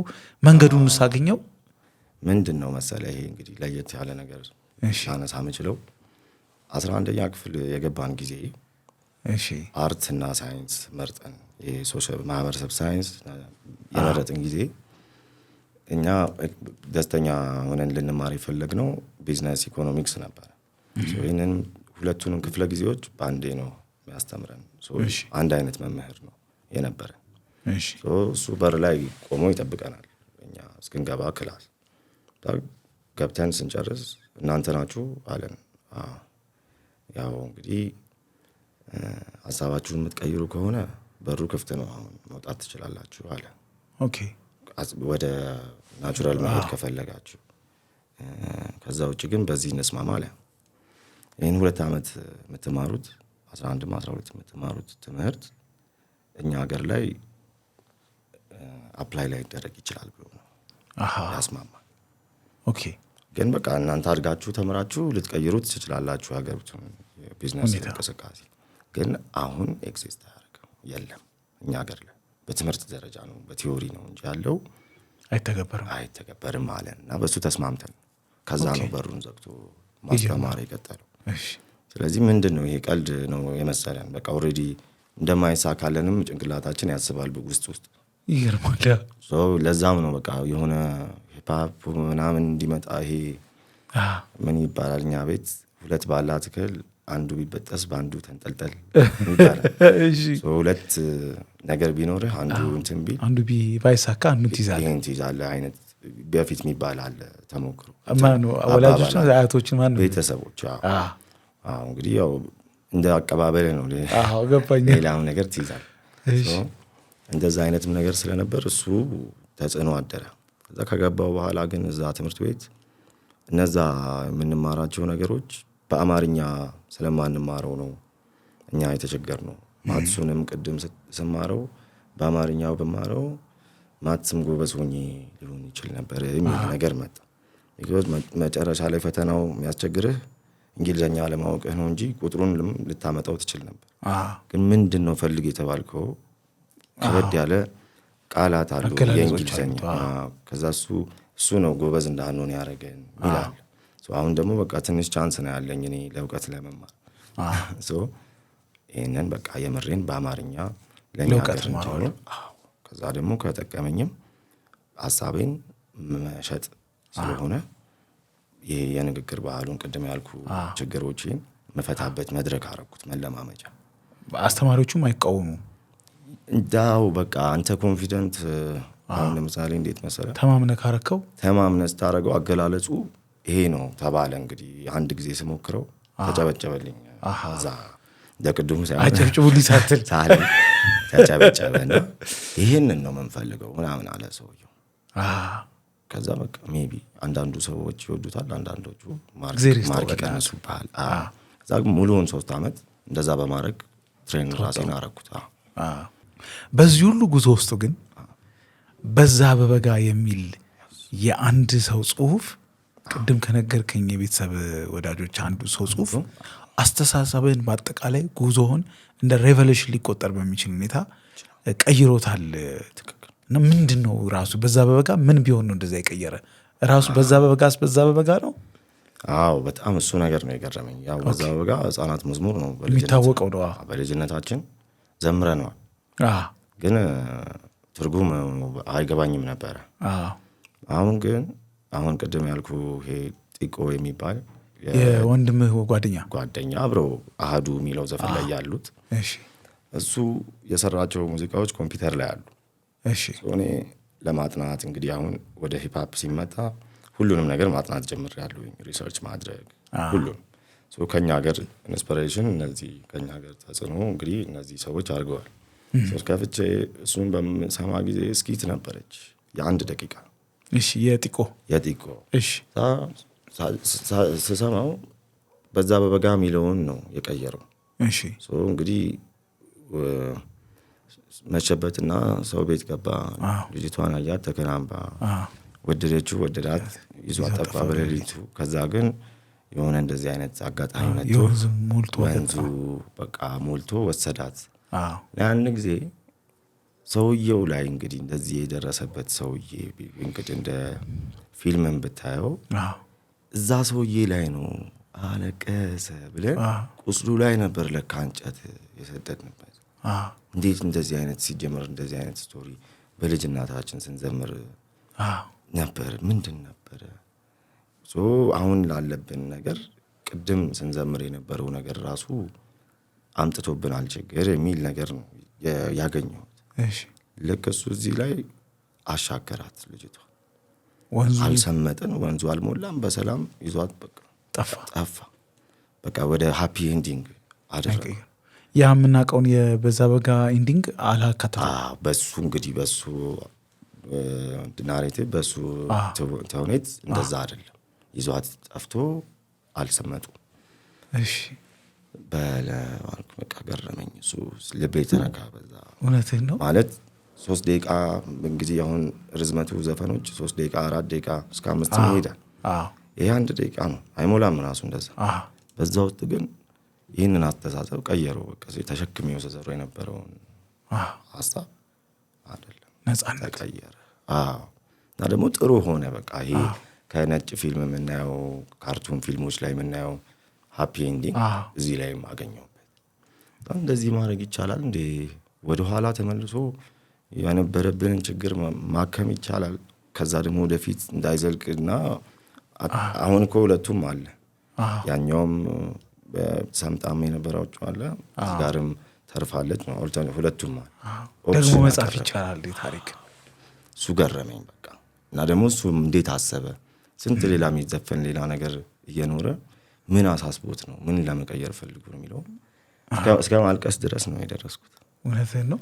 በቃ ያው የሆነ ነገር ገለጠልኝ። በቃ እኔም እችላለሁ፣ በቃ ብዙ ታሪክ መቀየር እችላለሁ ብዬ እንደውም ያኔ ልምምድ አደረኩኝ። ያንን ነገር የሆነ ነገር ጻፍክ? ራሱን አይነት ነገር ምን አገኘው ደግሞ እንደዚህ የዚችው አይነት እኔም ብትኖረኝ ብዬ አሰብኩ። በቃ እንደዚህ ሰውን ሊነካ የሚችል ብዬ ሳስብ ድር ቢያብር አንበሳ ያስር የሚል መጣ። እና እሱን ሀሳብ በእኔም እቃወመው ነበር። አንወደውም። እና ለምን አንበሳ ነው የምንባለው እኛ። አንበሳ ጋር የተያያዘ ነው እንትናችን፣ ሞገሱም ክብሩማ ሁሉ። አንበሳ ለምን ይታሰራል? አንበሳ እንዴት ታሰረ? አብረውበት ነው የሚል ነገር መጣ። ይሄ ነገር እንደ ጦርነቶቹ ማለት ነው ሀገራችን አልተወረረችም የሚለው አልተገዛችም የሚለው ጋር ተገናኘ። ታዲያ ድሩ ማን ነው የሚል ነገር አመጣሁ። አንበሳውን ሊያስር የመጣው አይደለም እንዴ ድሩ? እንዴት ነው ተብዬ እንደ ድር አብሩ ተብለን እንዴት እንባላለን አይነት ነገር መጣና አንበሳም ማበር ይችላል፣ አንድ ላይ ሆነን እናበራለን አንበሶችም የሚል መጣ። ድርማ ዘንግቶት ነው እንጂ አንበሳ እንደሚያብር ብዬ የድርና የአንበሳ ንጽጽር ደግሞ መስራት ጀመርኩኝ።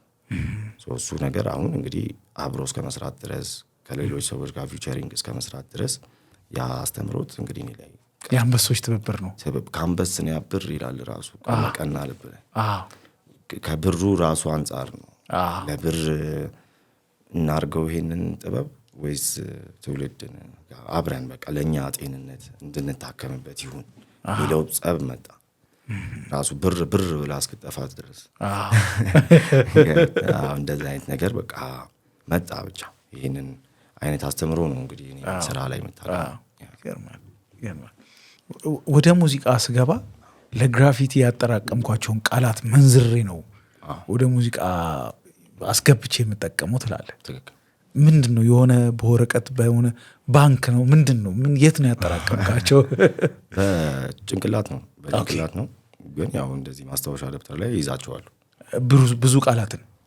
እንዳልኩ ይሄ ባለ 3 ፊደል ባለ 4 ፊደል ምናምን ከዛ መቀየር እፈልጋለሁ። አሁን በአንደኛው ስትሞክረው ካልሆነ ተመሳሳይ ቃል ያል ትፈልግና በሱ ውስጥ አድርገው ይሆናል።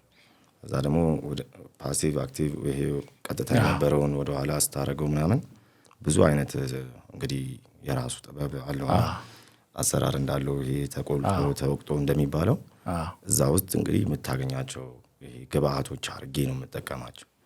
ዛሬ ወደድኩትን ነገር ላልወደው እችላለሁ፣ ላልገለገልበትም እችላለሁ። እንደሱ እያደረኩ አጣራለሁ። ግን ምን አለ የፊደሎቹ ቅርጽ ራሱ ይስበኛል ነው አሁን ነገሩ። አሁን ቀና ልብ ላይ ሞክሬዋለሁ። እሱን ቀልብ የሚል ነገር ለመፍጠር ነው። ቀና ልብ ራሱ ቀልብ ነው። ቀና ልብ አንድ ላይ ሲሆኑ ቀልብን የሚል ቃል ፈጠሩ ነው። አንድ ፊደል ብቻውን አሁን ቃ ብቻውን ቃ ነው። ግን አለው ስሜ የቃም የሚባል አለ እና እንደሚለው አለ አቅም ሊኖር ይችላል። ግን ሌላ ሲመጣ ቃል ሚል ይመጣል። አንዱ ከአንዱ ጋር ተባብሮ ነው አሁንም ትርጉም የሰጠው። ራሱ ማበር የሚለውን ነገር በዚህ ላይ ታገኝበታል። እንደዛ እያረኩ ራሳቸውን በዘይቤ መጠቀም ጀመርኩኝ ማለት ነው። ካጠራቀምኳቸው ነገሮች በቃ አሁን ቀና ልብ ቀልብ ነው። ገባኝ እንደማለት ግን ለምሳሌ አሁን ቀና ልብ የሆነ ኖት ላይ ምናምን የነበረ ነገር ነው። ኖት ላይ አለ ለግራፊቲ የጻፍከው ነገር ውስጥ የሆነ የዴቭ ሻፔልን አንድ ኮሜዲ ካየው አይ ካን ቴል ጆክስ ባክዋርድ ሲልና እንደዚህ እንደምመዝበት እንደ ሙዳ ያለች ምናምን ይላል። እንደዛ ነው የሚመስለው። አሁንም እንግዲህ ቅድም ካነሳው ኮሜዲውንም ነገ ላቅርብ ብዬ ብል አሁን ካልኩት ቀና ልብ የሚል ሾው ማዘጋጀት እንችላለን። እዛ ላይ ምን እንዳሰኘኝ ቀና ልብ እንድል ያሰኘኝ ነገር አንድ እንደ ሽፒያው አንድ ሙሉ ሰዓት ፈጅቼ ላወራልህ ይችላል። ራሱ ሂፓፑን ራሱ ከአንተም አውጥተህ ከዛ መውሰድ ትችላለህ። ማንም ሰው እንዲገለገልበት ነው። አስተያየት ነው የሰጠው። ከዛ አውጥተህ ካስፈለገህ ነው ደግሞ ካስማሰ ካስፈለገህ ነው ለሁላችንም እንዲህ ሀሳብ እናዋጣ ነው። ከነዚህም ወስደን የኛ ለማንደኛ ኮንሰርት እንደዚህ ቀና ልብ ኮንሰርት ብለን እንደምታዘጋጀው ማዘጋጀት ይቻላል። እንደዛ ሙዳይ በለው ራሱ አሁን ካስማሰ ሙዚቃ አይ ካንት ዌት በእናትህ ብዙ ነገር የምልህ በተለይ ይሄ በስታንድ አፕ ኮሜዲው የሆኑ ነገሮች የሚገለጡበት ሲሆን ሌላ አይነት መንገድ ይሆናል ብዬ አስባለሁ። በጣም እግዚአብሔር ይርዳና። ከአዲስ አበባ ዩኒቨርሲቲ ያው በጊዜው አዲስ አበባ ዩኒቨርሲቲ ኦልሬዲ ሆኗል አይደል ኮሜርስ ከተመረክ በኋላ ዝም ብሎ ቀላል የሚባል ጊዜያት አይደለም። ለ3 ዓመታት መዋለል የመሰለ ነገር ውስጥ ነው ያሳለፍከው እና እንዴት ተወጣው ራሱ እሱን ጊዜ እንዴት ቻልከው?